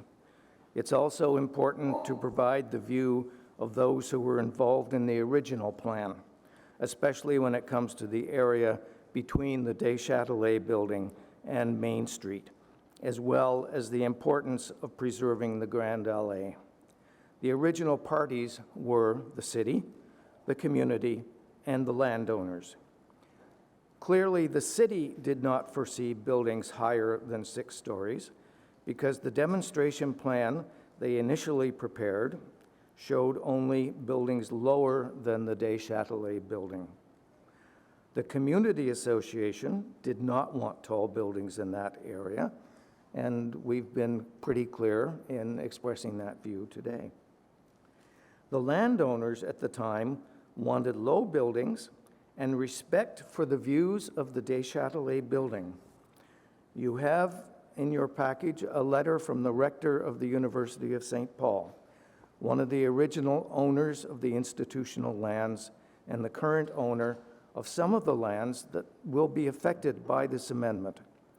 That letter clearly states, and I quote, "The proposed change to the zoning does not respect the understanding reached among the community, the city, and the landowners," end of quote.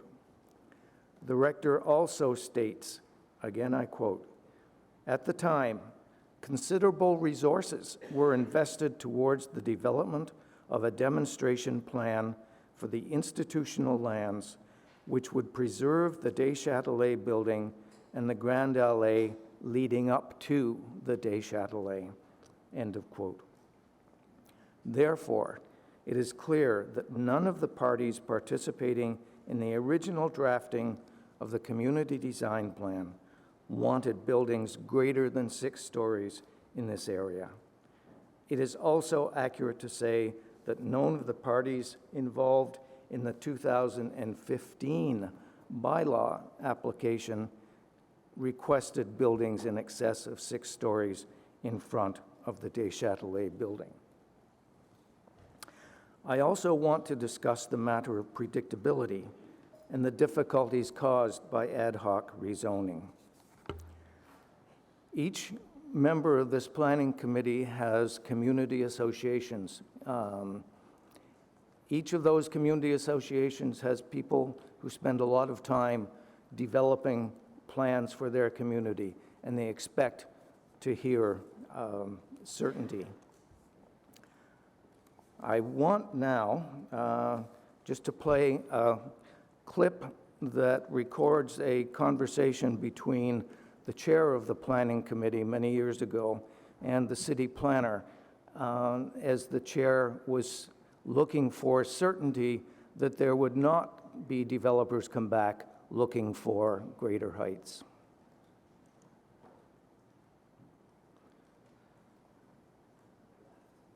I repeat, I would like to play. Maybe you could just reassure me, you know, I'm always, we're zoning, I notice the zoning bylaws are there that make sure that they conform to the provisions of the CDP.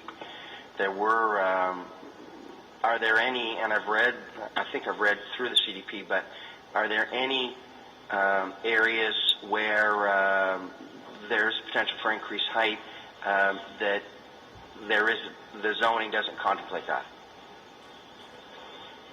If you follow what I mean, we've zoned it to a limit, but, you know, because I can just see Mr. Faubert coming back here, you know, interpreting look, I've got a new interpretation of the recently passed CDP. Yes, Mr. Chair. Mr. Chair, yes, we have addressed that concern. In fact, we've included a policy within the community design plan and the secondary plan that states that notwithstanding anything else in the official plan, any other policies that would allow for greater heights, that heights would be limited to 6 stories within this community, other than as identified within the mixed-use center, of course, that would allow taller and more denser development, as well as somewhat on the institutional properties that we were addressing for the demonstration plan, right, where heights can go up to 9 stories in certain locations, and it's zoned specifically for that. And it's all crystal clear. Thank you, sir. In the plan, there is no. Turn it off now, please. Thank you. Councillor Blais has a question. Thank you very much. Hang on. Councillor Blais has a question for you. Thank you very much. Certainly, I recognized Peter Hume's voice there. Who was the person answering the question? Do you know? It was Mr. Langtree. Mr. who? Mr. Langtree. Sorry, was that person working for the city or was that a consultant? Former city planner. Okay, thank you. Former. Thank you very much, Madam Thank Chair, you. for allowing me to play that. And I saw the smile on Brian Casagrande's face when we heard Ted Faubert named. He's been retired now for a number of years too, but anyway, thank you very much, sir. Jeff O'Neill, followed by Francine Leduc or Francine Leduc.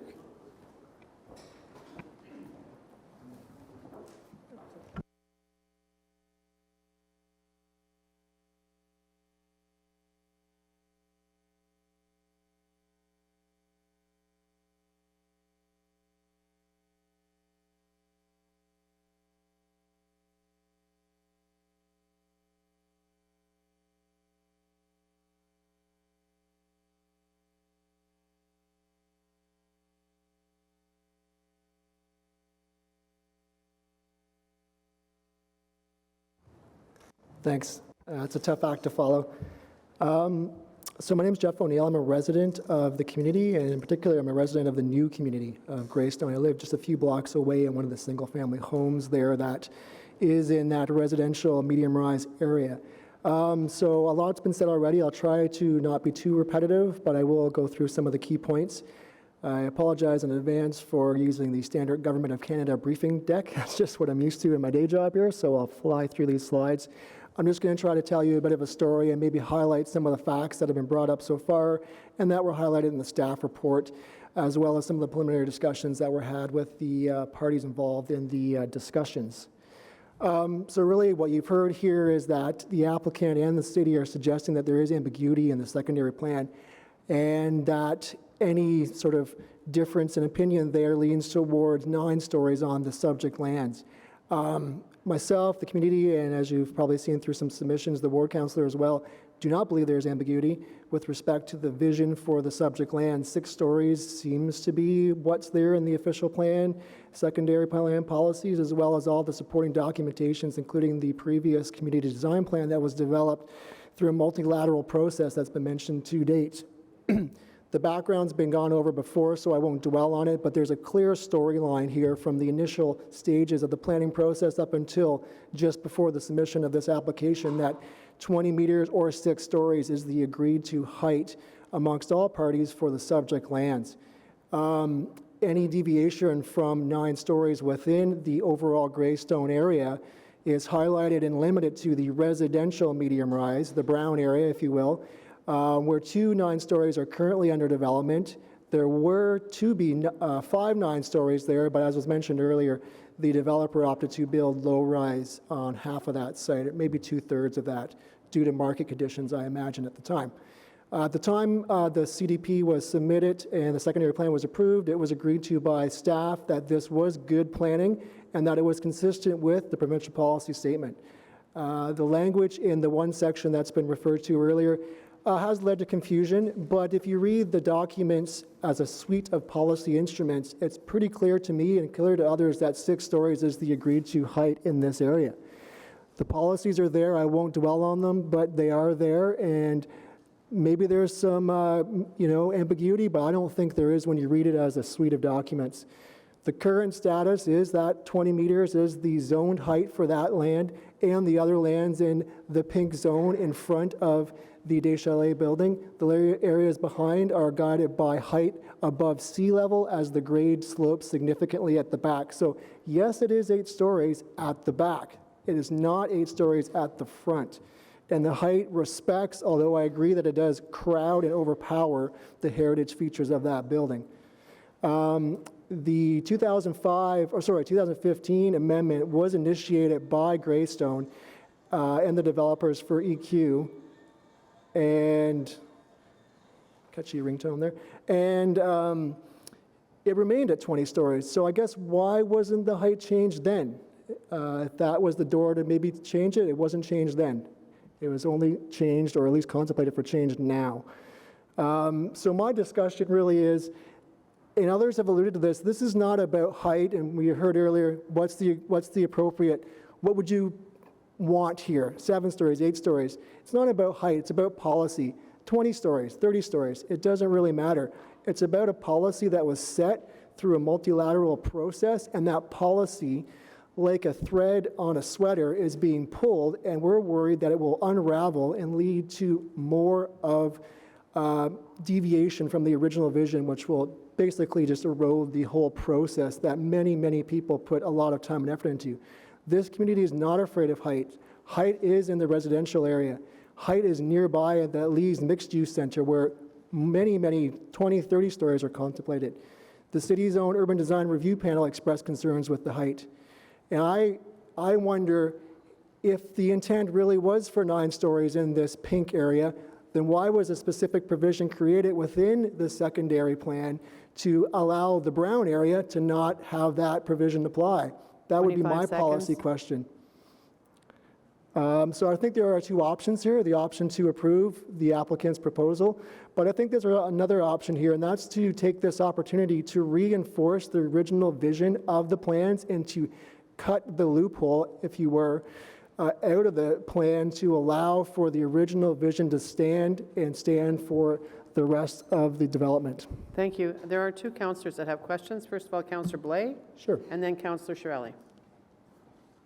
Thank you. So a couple slides ago, you said that wasn't a height question, that it was a policy question. So I guess is your contention that there should not be the opportunity to amend policies based on real-life changes or circumstances, that once policy is set, that it's uniform and universal across the board?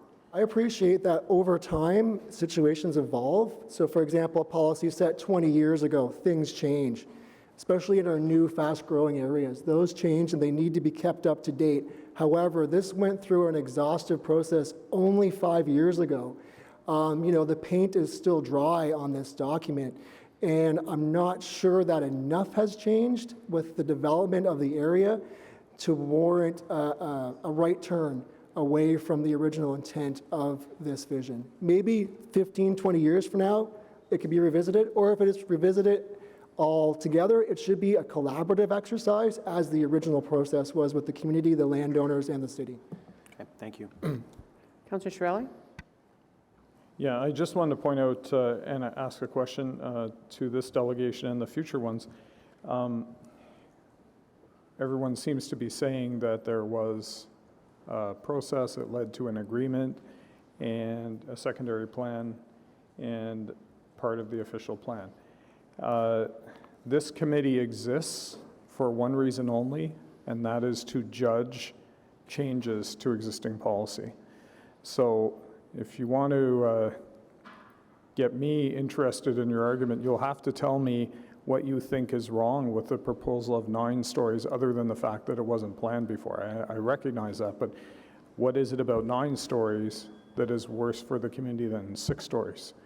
And I guess that's because that's the question we have to answer here Yeah. today. I guess that's a good question. So my question would be, what's wrong with 6 stories? What's wrong with the planned but version? I asked, we have an application for 9 Yeah. stories. We have to examine the application for 9 stories. We do not have an application for 6 stories. So we are examining the application for 9 stories. So if you think there's something wrong with 9 stories, you can say that here. So go ahead. Thank you. I do think there's something wrong with 9 stories. I think it detracts from the heritage feature. I think it detracts from the Grand LA, which is to be the focal point of this. I think through my experiences and through my learning, I'm sorry, I will just put out there that I am a planner, so I have gone through this process before. I think what we want here is a European type feel of the Grand LA, of a view towards a heritage feature, of a consistent street level human scale that respects the views towards that feature. I think we're missing that in some of these areas around the city. I think this is an opportunity to build that. I think if you have one of these buildings pop up, it just draws your eyes away. And I appreciate the staff's model, but nobody lives 1,000 feet above the ground and looks at the building from that angle.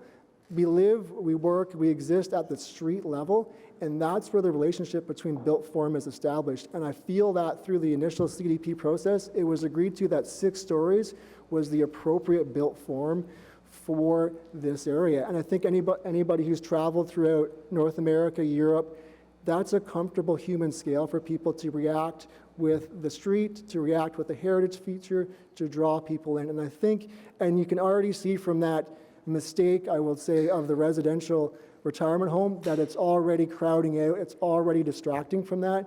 So let's water under the bridge, but this is a time to say, okay, enough is enough.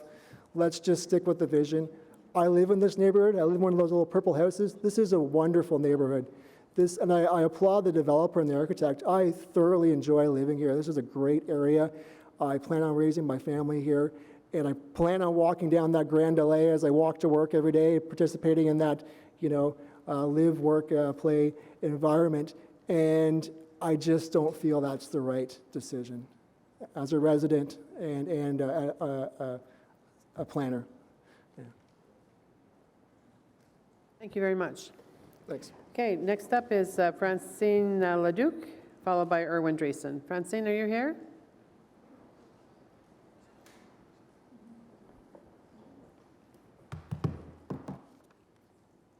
Welcome. Merci.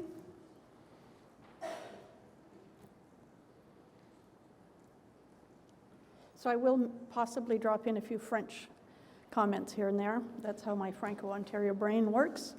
Bonjour, good morning à tous, Madame Chair, councillors, and attendees. Thank you to the Planning Committee and staff for the opportunity to address the proposal for an official plan amendment to the old Ottawa East Secondary Plan. If I read today's agenda correctly, it includes 3 plan amendments with requests to increase the number of stories in buildings in various parts of the city. It would seem then that the Greystone regional request is not unusual. However, it may point to a citywide problem to which I would like to speak. Is there a limit to that which citizens are invited to participate? Is our participation only valued in the more mundane of tasks? It looks As a relatively new resident of Old Ottawa East, and in fact Ottawa, I've wondered if it's worth getting involved at all when I see what looks like a lack of respect for citizen planning. Permit me to quote Jane Jacobs, "Cities have the capability of providing something for everybody only because and only when they are created by everybody." Ms. Jacobs, eminent author, journalist, and urbanist, spoke to the value of citizen participation in community building. You, as councillors, I'm sure agree by the very nature of your role here that participation in the life of our neighborhood, our city, makes for a healthier place to live, work, play. In fact, on Councillor Glenn Gower's webpage, I read the following, and I quote, "He challenges all residents to get involved in community activities. Flood your neighborhood rink, join a school council, participate in a fundraiser for a cause. Keep making a positive difference in your neighborhood." These folks are doing that. Old Ottawa East residents spent innumerable hours and considerable efforts creating the 2000 secondary plan. And to be frank, Mr. Councillor Chiarelli, I somewhat resent, I understand the function of the committee here, but I resent the fact that we haven't explained to you why we don't want 9 stories. It has been clearly expressed, if you were listening in some of the earlier presentations. Nonetheless, it is my understanding that they are one of the few neighborhoods to have such an in-depth plan. It was created as a collaborative effort, and I commend all those who participated, to provide not only a vision for Old Ottawa East, but also a specific plan for what that vision would look like. Perhaps the others in the room today addressing changes to height restrictions in their areas have done the same. I don't know.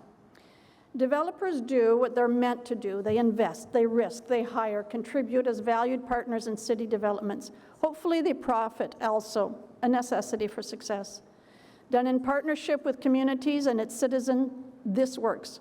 In this role, they will push the municipality to give them as much as possible towards the end goal. That is understood.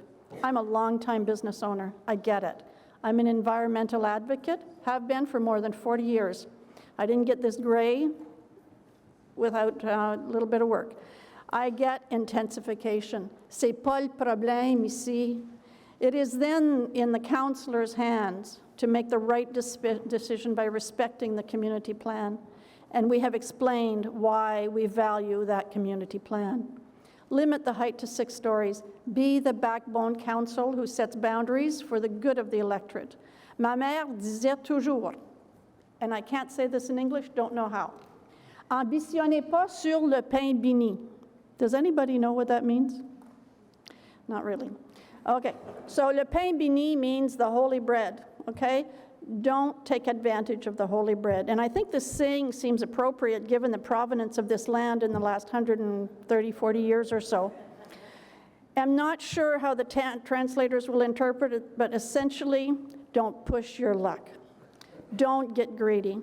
There is no doubt that this property was, in a sense, a gift to the developers. I don't mean financially, but it was a gift in the big picture. I fully expect they celebrated the day this deal closed. To date, Regional has been a good partner. Please don't blow it now. In summary, you have before you a committed, intentional community.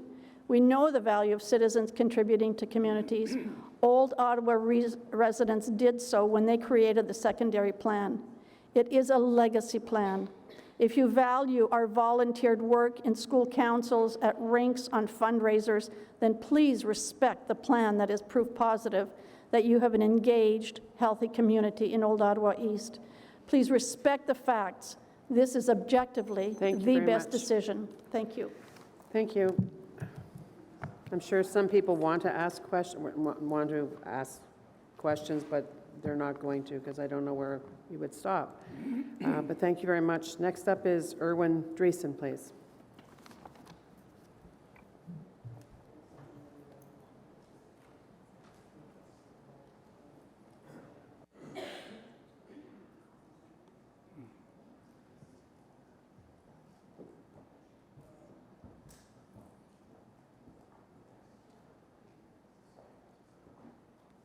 Erwin, where'd you go? Oh, there you are. You're sitting in the wrong chair. You've been here so many times. What are you doing? No. Yeah, you kind of blend. They're saying it because you don't have the green shirt on, kind of blending into the landscape. Following Irwin is Rick Grimes. Following Rick is MPP Joel Harden. Thank you, Madam Chair. And please note that I speak now on behalf of the Green Space Alliance. I did submit a thing, but I changed the tail end, so I send a revised submission. Did you say you changed the tail end of what you sent us yesterday? Wasn't it yesterday you Yes. sent that? Okay, So I will send a revised version afterwards. Okay, thank you. Back in November 2015, when an amendment to the zoning for Greystone Village came forward, I spoke to Planning Committee on behalf of the Green Space Alliance of Canada's capital. We said then that it was a pleasure to be able to praise both the proposal and the process that had led to it. Starting in 2005, the community identified the potential of this land. Even before the developer bought it, the community owned the CDP. In 2011, the CDP was turned into a secondary plan and zoning bylaw amendment. So when the developer came into the picture, its options were clear. When Regional later desired some amendments to the zoning, we praised the company's leadership for realizing that a better way than confrontation and antagonism was dialogue and cooperation.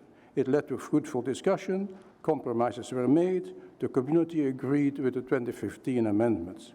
This exemplary process, doing intensification smartly, was noted by many, including former Attorney General Yasser Naqvi, and, if memory serves, former OMB member Mark Dennis. That was then. Less than 4 years later, last March and today again in modified form, the developer is breaking that agreement, that contract with the community, and the city is facilitating that breach of trust.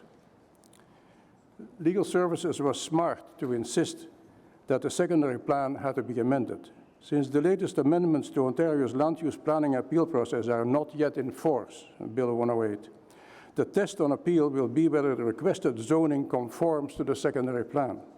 Of course it will, since Council will just have changed it. But that doesn't make what you have before you morally correct. The secondary plan, as it was, represented a community consensus. The community expected that to be respected and rightfully objects to the proposed change. We are in full sympathy with the views expressed by Councillor Menard as reproduced in the staff report. Madam Chair, when staff came forward with a work plan for the new official plan, you wondered why there wasn't more excitement about it. Approving what is before you today will help explain why there isn't more excitement. As Councillor Menard says, and I quote, "How does it look to be allowing an amendment ostensibly because the developer wishes it now, despite years of understanding and agreement between multiple parties? We cannot reasonably go back to residents of Ottawa and say that our official plan will be defended by councillors if this goes ahead. Unfortunately, the city has set a precedent. When the proposal for 900 Albert was approved, Council unilaterally changed the 2013 secondary plan to accommodate it. It was a shocking move. Secondary plans are supposed to be grounded in and reflect the consensus in the community. That amendment, too, was a moral failure on the part of Council for having only listened to the proponent and not having obtained the approval of the community. The proponent deserves severe criticism for letting greed overtake the good sense it had shown scant years ago. If you deny this application, Council will set a new precedent, one that respects agreed-upon plans and respects the integrity of the planning process. Thank you. Thank you. Joel?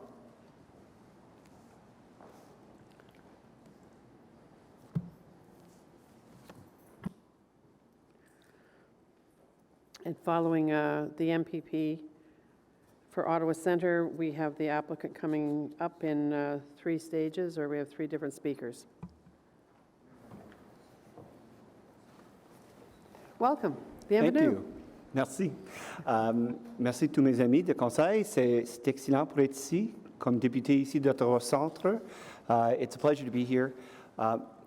Chair, I want to begin by thanking the residents of Old Ottawa East and their leadership because this is what makes our city great, in my opinion. In many occasions, when I've been with the mayor at events, the mayor often cites the fact that our city has the highest per capita amount of volunteerism in the country, the highest per capita amount of donations to charitable causes in the country, and I think we see evidence of people engaged in their city here.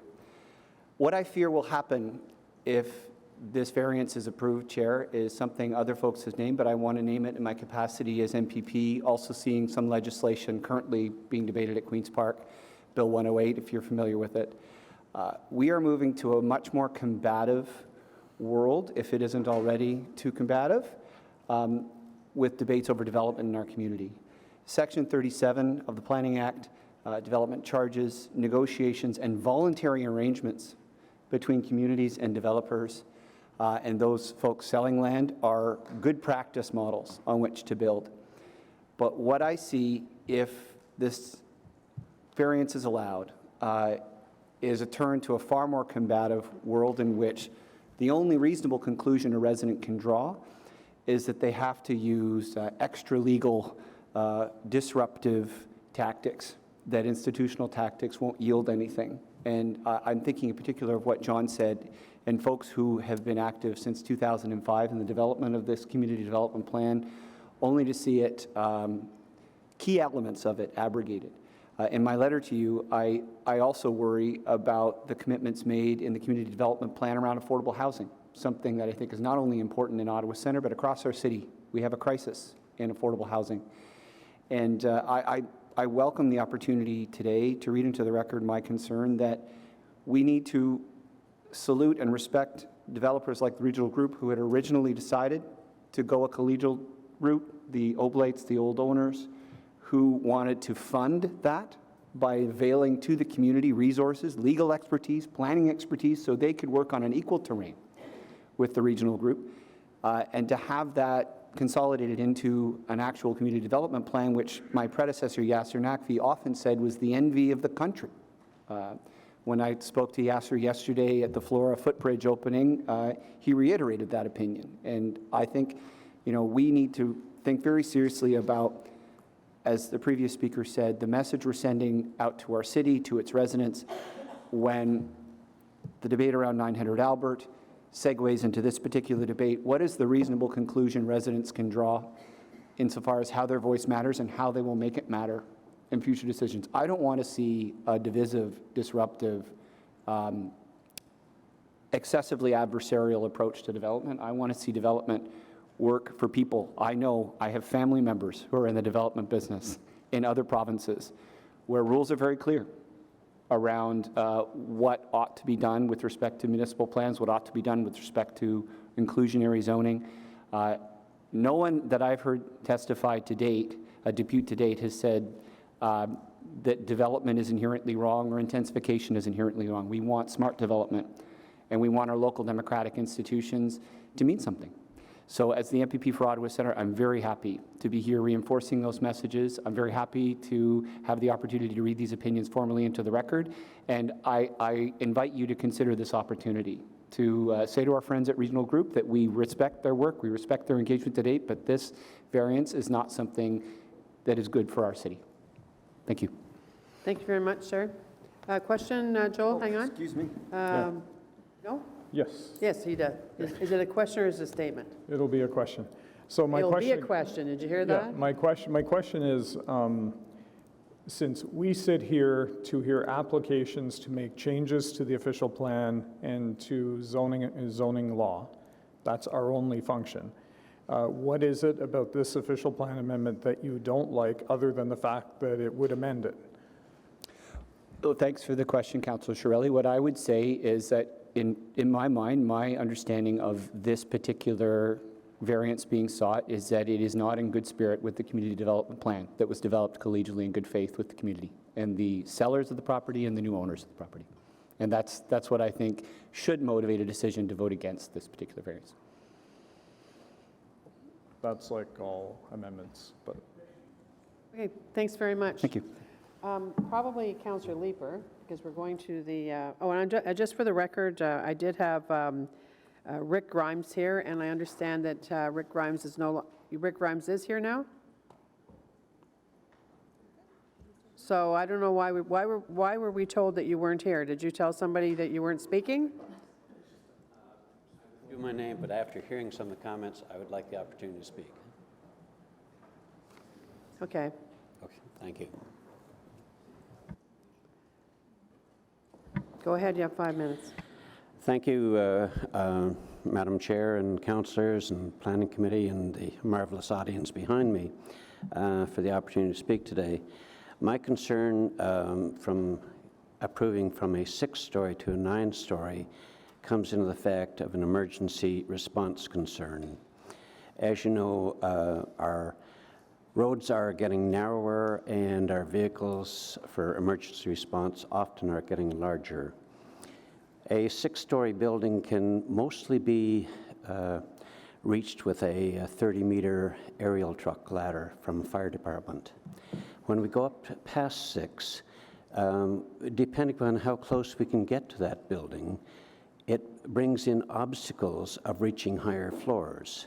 If we cannot reach higher floors and there is a heavy smoke condition or a fire in that building, it increases the risk of morbidity in the people occupying those higher floors. And even though we are seeing traffic calming coming into areas, we're seeing reduction of main arteries, it will then mean a longer response time before you actually have firefighting personnel at a building. So, as I say, I'm in opposition to seeing any increase in height because it becomes a life and death issue for those people on the upper stories, and perhaps also on the ones in the lower stories, because as we get intensification of buildings into areas, it makes it harder to move our vehicles around. The average response for a 6-story building would probably be 2 fire pumps and 1 or 2 aerials, and this would be at the discretion of the division, the district chief who would be on duty at the time, and also the nature of the call, the nature of the weather, and a myriad of other conditions that have to be considered. On a building in the regional development that we're looking at today, it would mean that we would probably, a district chief with good conscience would probably call it for 3 aerial ladders and 2 or 3 pumps, depending again upon conditions and the type of call that we have come in. So I can't in good conscience say to you, yes, go ahead. I can only say, no, I vehemently oppose going from 6 stories to 9 stories on emergency response for the people involved. Thank you for your attention.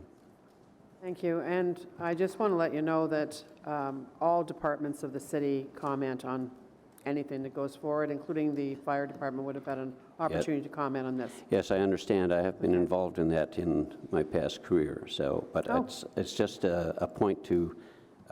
I retired as a divisional chief, chief of training. Here, so, Ottawa Fire. I'm sorry. Ottawa Fire. We were amalgamated into Ottawa Fire. I was really from Gloucester originally. You were Gloucester? Yes. I was hoping you were Nepean. There you go. No, I worked very closely with Nepean and Ottawa and in regional development of vehicles for the whole area. Just say you're Nepean and she can't vote against you. Just say you're Nepean. Well, I also remember people anytime that Rick and I know that since amalgamation, and it was, of course, so contentious. Not yes. if you lived in Ottawa, because the gravy train pulled up to your station. However, for us in Nepean, in Gloucester, anytime you get to say Nepean this many years after, it's a good day. Thank you very much. Well, I worked very closely with the both police and fire in Gloucester and Nepean. Sorry?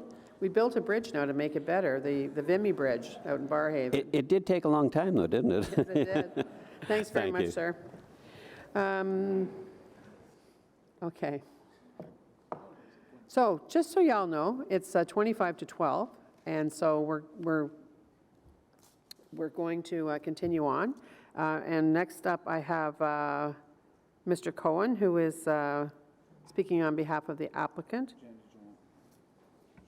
Oh, yeah, and while you're coming up, Councillor Leeper is moving a couple of motions for Councillor Menard.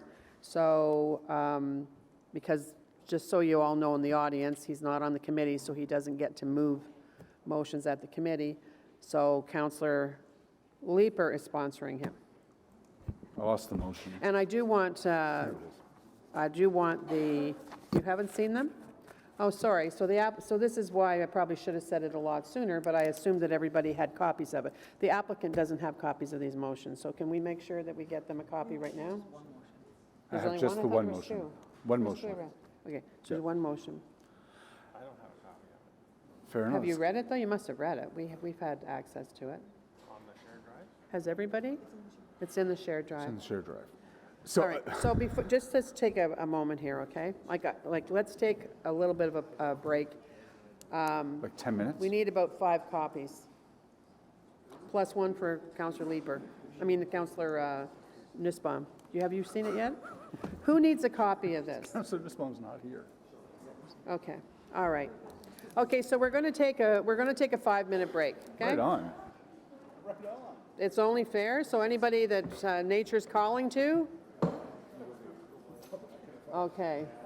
Hey, do you have to go?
Okay, 5 minutes is up.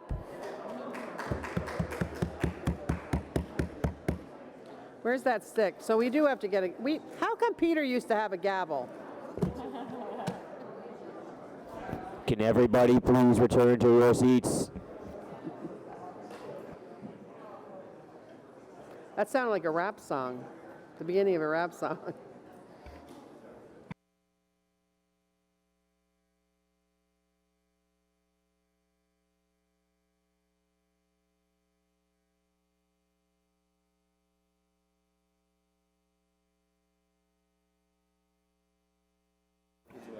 All right. So you signed up individually as speakers. So I called Alan up. Barry Hoban has signed up. Murray Chown has signed up. I know we have other regional folks that are here that are representing themselves, but they haven't registered. So I presume you're here for if there's questions that on history or something like that? Okay. All right. So as you know, you each have 5 minutes, and I'll allow that to play out however you want to merge them together, link them, or whether you have a presentation or whatever, but you still only have the same rules as everybody else. Oh yeah, before you do that, the reason we took the break is for the motion. And after the motion, after you do that, I'm going to, before we go to the applicant, I'm going to go to Ms. O'Connell and ask her to tell us what the difference is, okay? So over to you, Councillor Leeper. So this is on behalf of Councillor Menard, moving whereas the report recommends an official plan amendment to the Old Ottawa East Secondary Plan Policy, section 10.3.4.4.f, I like that, to permit a range of buildings between 3 and 9 stories in mixed-use medium-rise designation within Greystone Village. And whereas the official plan amendment is a departure from the widespread agreement put in place just a few short years ago. And whereas there are concerns with implications for the recommendation on design, density, and heritage aspects, and whereas there are recognized challenges with the current wording of the Old Ottawa East Secondary Plan in reference to permitted heights, and whereas the secondary plan should not permit buildings greater than 6 stories in the mixed-use medium-rise designation within Greystone Village. Therefore, be it resolved that Planning Committee recommend to Council that Document 2, Part B, details of the official plan amendment to the Old Ottawa East Secondary Plan be deleted and replaced with the following. The following change is hereby made to the official plan of the City of Ottawa. 1. The Old Ottawa East Secondary Plan, Section 10.3.4.4.f. is hereby amended, I could do that all day, is hereby amended to add the following text, quote unquote, and between 3 to 6 stories in the mixed-use medium-rise designation following the words residential medium-rise designation in the first sentence. 2, the Old Ottawa East Secondary Plan Section 10.2.1.4 is hereby amended to remove the text and in the medium-rise area will not exceed 9 stories. Okay, so you're good, Councillor Menard, so you move that on behalf of Councillor Menard. All right, so I'm going over to Ms. O'Connell, as I said, and I'm going to ask you, did you draft this? I did draft it, Madam Chair. And so this is not your recommendation, however, though? It is not. The departmental recommendation is found in the staff report. Okay, so just for the record of everybody, pretty much always when a councillor is very passionate, supportive, etc., not only the community but of a particular item, we will go to staff to ask them to help us with the drafting so that we make sure that the legal speak, etc., is all right. I'm sure all of us at one point or another have or will do that. I wanted to make sure that everyone was aware of that, but I think it's important that you tell us what's the difference between what you did recommend and what does this do, as just as simple language as you possibly can. The difference, Madam Chair, is our recommendation recommends a range of building heights between 3 and 9 stories. The motion recommendation to provide that range between 3 and 6 stories would have the effect of not permitting the site-specific zoning amendment that's before us today for the 9-story building at 2B. That would not be permitted if this language was adopted in the secondary plan. As well, the language now in the secondary plan, if the range between 3 to 6 stories was adopted, it would also have the effect of being in contradiction to zoning amendments that have already been approved by this planning committee and council, where there is a building right now that is within that designation that has zoning permitted for 9 stories, as well as an 8-story building under construction right now adjacent to the Day Chatelet building within the same designation. Okay. A question on, because sorry, the applicant's going to make their presentation. Did you have a question about the motion? Then go ahead and ask it. So it may be for legal instead. This would open the OP and allow make the OP subject to appeal, or the secondary plan, I should say. Madam Chair, the official plan amendment will be subject to appeal regardless if this amendment if the staff recommended version is adopted, or if the one Ms. O'Connell just read is adopted, it's subject to appeal in any event. That's fair, but one appeal will be defended by our staff, and one appeal will require to be defended by outside consultants? That's correct, Madam Chair. Thank you very much. All right, that's it? We're all clear on the motion? Okay. Okay, welcome. And just for the record, we have before us Alan Cohen, Barry Hoban, and Murray Chown. Good morning, Madam Chair, members of committee. Thank you. I'll start briefly by making reference to Councillor Chiarelli's question, which I think is the pertinent question. Yeah. And that is, what is, if you're speaking against the proposal, wrong with the proposal? And from our side, through you, Madam Chair, Councillor, the question is, why is the proposal appropriate, and why does it represent good land use planning? That is the reason I'm flanked by Mr. Hoban and Mr. Chown, who will speak, I'm sure, eloquently to those points. I want to have you, if you would, see the world through my client's eyes for about 90 seconds. In 2011, it had its CDP brought before you or your predecessors, and that CDP was approved. Very, very shortly thereafter, a change was made to the CDP with the result that a 9-story area was converted to a 3-story area. There was no tumult, there was no clamor, there was no suggestion that one couldn't deviate from an approved CDP. A few years after that, our client came forward to seek a rezoning to 9 stories on a parcel of land with the designation that the subject parcel has. That was recommended for approval by your staff and was said to be in conformity with the OP, and council passed that bylaw. Subsequent to that, my client came back and sought a rezoning from a 6-story to a 7-story.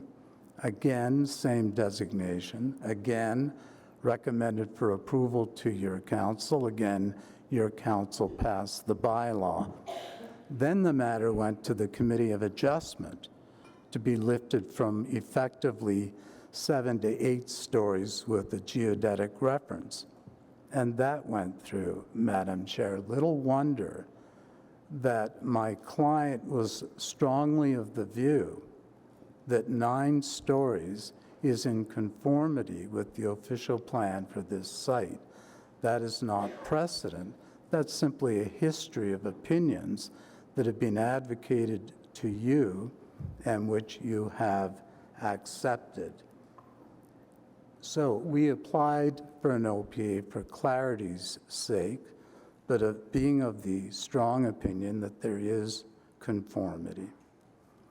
Finally, Madam Chair, with respect to the motion, I think Murray will speak to it, but it is a downzoning, not only prohibiting, as Ms. O'Connell said, the rezoning of this site, but effectively downzoning other properties within Greystone, and I submit to you that little notice not too fair, inappropriate.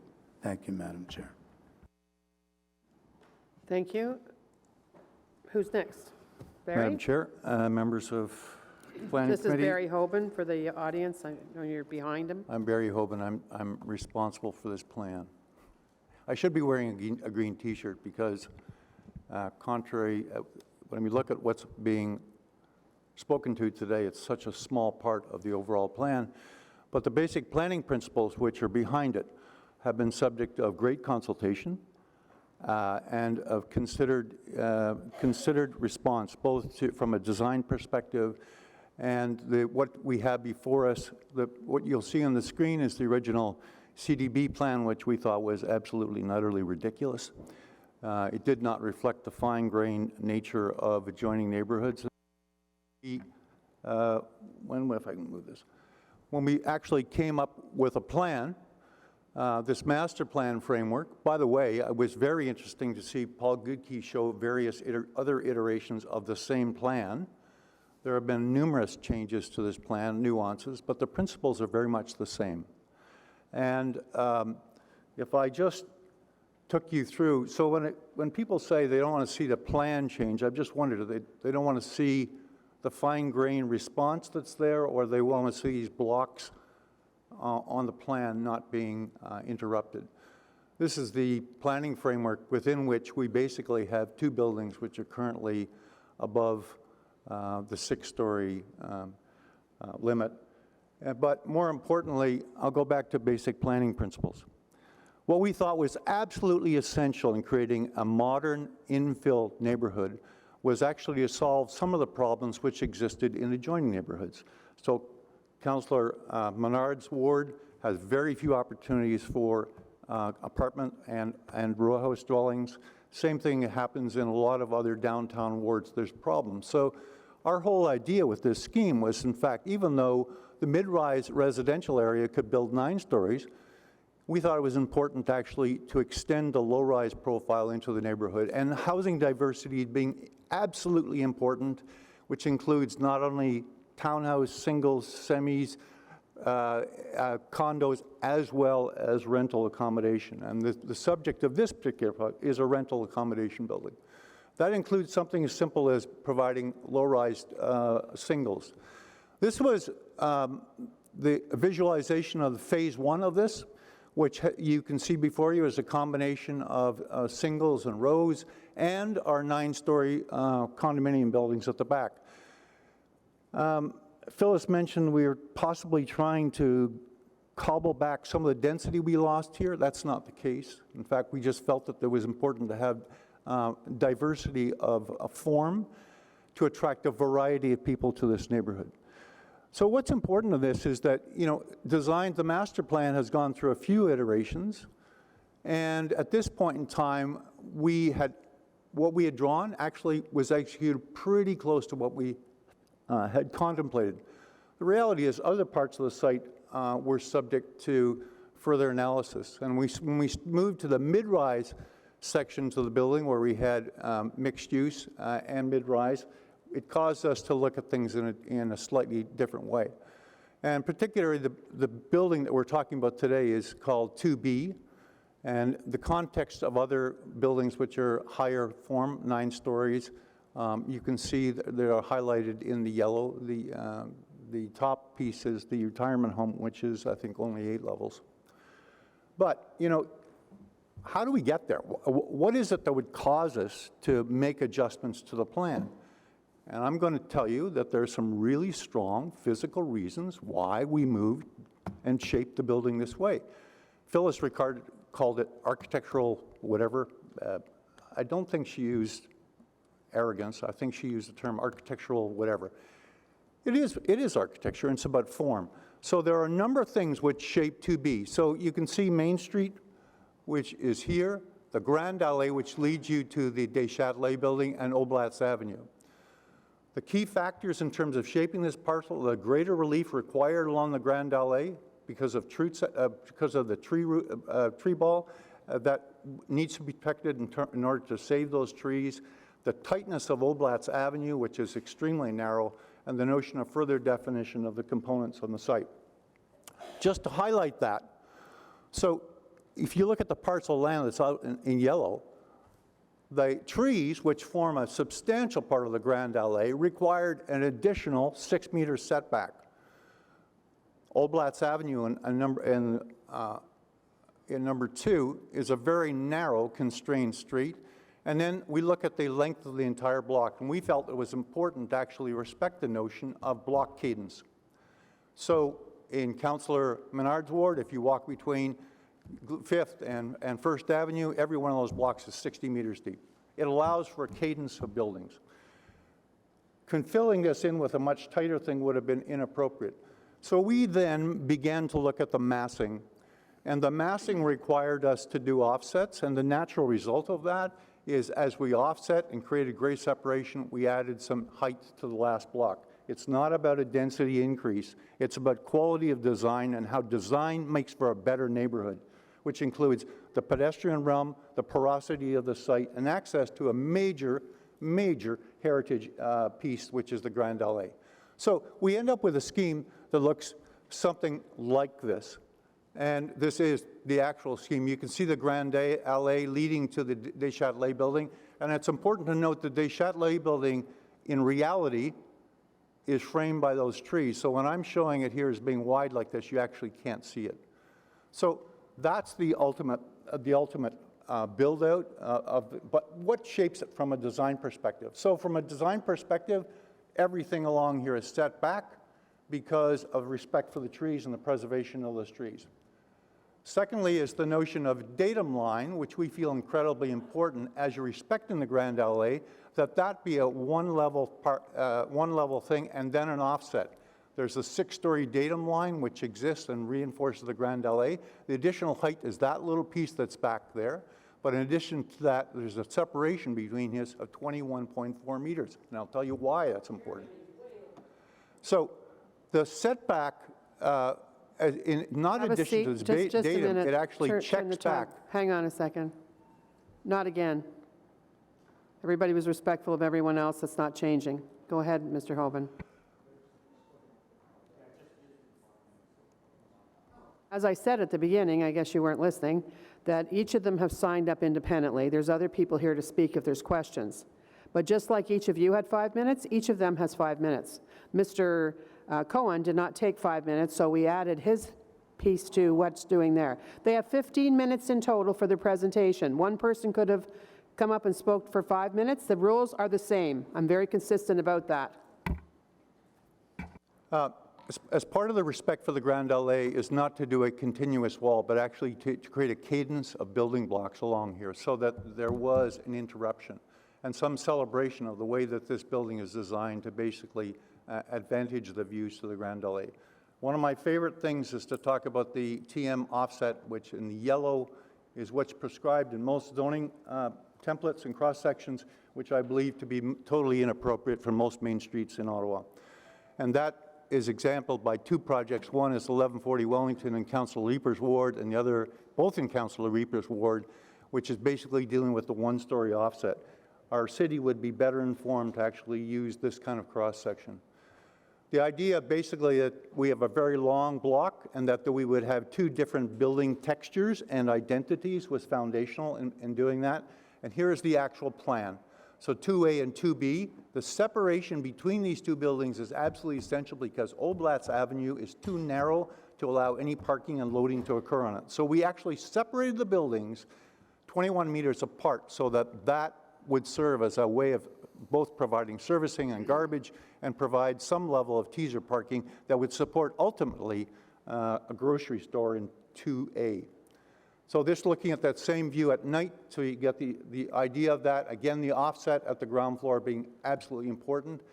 A view of looking at the separation between the 2 things. This came up at the UDRP panel, the notion of animating this corner and greening this up. This does provide access through here from the building, from those that live in the corners. It actually provides visual access for the people who live in the corners. And if you notice, the edge of the corners building is right at this break, and from then on is where 2B is, where the added height is, and those buildings are not, the buildings to the east are not affected. That offset that we use on the ground plane exists on oblats as well, because we felt it's important from a public realm and pedestrian perspective. Ground floor animation, absolutely essential in terms of making Main Street into something more vibrant than it is today. I'm just going to look at the impacts of the 2B. Obviously, from Springhurst, there's no impact because you can't see it above the Corners building. And if you look at the heritage impact, I've heard a couple of comments about the heritage impact of a 9-story on the Deschâtelet building. That's 125 meters away from Block 2B to Deschâtelet, and not to mention there's a 3.5-story ringed circle of townhouses in between. You can see that this image is taken from the big lawn in front of the Grand Allée. You can just see the top of the 2B building, but this is the one that's more hilarious. If you actually looked at the distance between 2B and the Deschâtelet building, it's essentially the football field at Lansdowne Park. Come on. This is a long ways away. In terms of heritage impact, this has no impact with respect to the Deschâtelet building. Those are my key points. I think Erin had mentioned in her presentation, and there's evidence on file, about the shadow impacts being absolutely minimal. In fact, it's enhanced by creating the increased break between 2A and 2B. Sorry to speak so fast, but I want to leave some time for Mr. Because you only have 1 minute and 20 seconds. Go on fast, Murray. I'm going to have to go very fast with 1 minute and 20 seconds. What I wanted to say is that when we prepared our planning rationale in support of the site plan and zoning applications that were filed more than a year ago, we came to the conclusion that the applications for site plan and rezoning fully conform to the secondary plan, and that opinion is clearly supported by staff. And that's where we have a difference of opinion with the community association. So this is very dry stuff, but I want to be abundantly clear as to how we arrived at that conclusion. Section 10.2.1 of the secondary plan is called general land use and design policies. So this section applies throughout the old Ottawa East secondary plan. Policy 10.2.14 says, building heights within the low-rise residential area will not exceed 4 stories, and in the medium-rise area will not exceed 9 stories. So if I just stop there, that tells me that in the medium-rise designation, I'm allowed to go to 9 stories. Policy 2 says, notwithstanding blah, blah, blah, no buildings will be allowed higher than 6 stories or 20 meters. So what that tells me is the other designations not covered by 4 are limited to 6 stories. Those would be traditional Main Street, and those would be the institutional designations. Then policy 2 goes on to refer to 10.3.4, which I'm done. That's it. Okay, so this is what we're going to do. I know Councillor Hubley is the first one that has questions of the applicant. We are going to take our half-an-hour break, as I said. We're 5 minutes past the time, so I'll expect everybody back here at 12:35. Please come back, and then you'll be up here for questions. Anyone else want to be on the list as we're leaving? Okay. Okay, of the applicant, though. Applicant?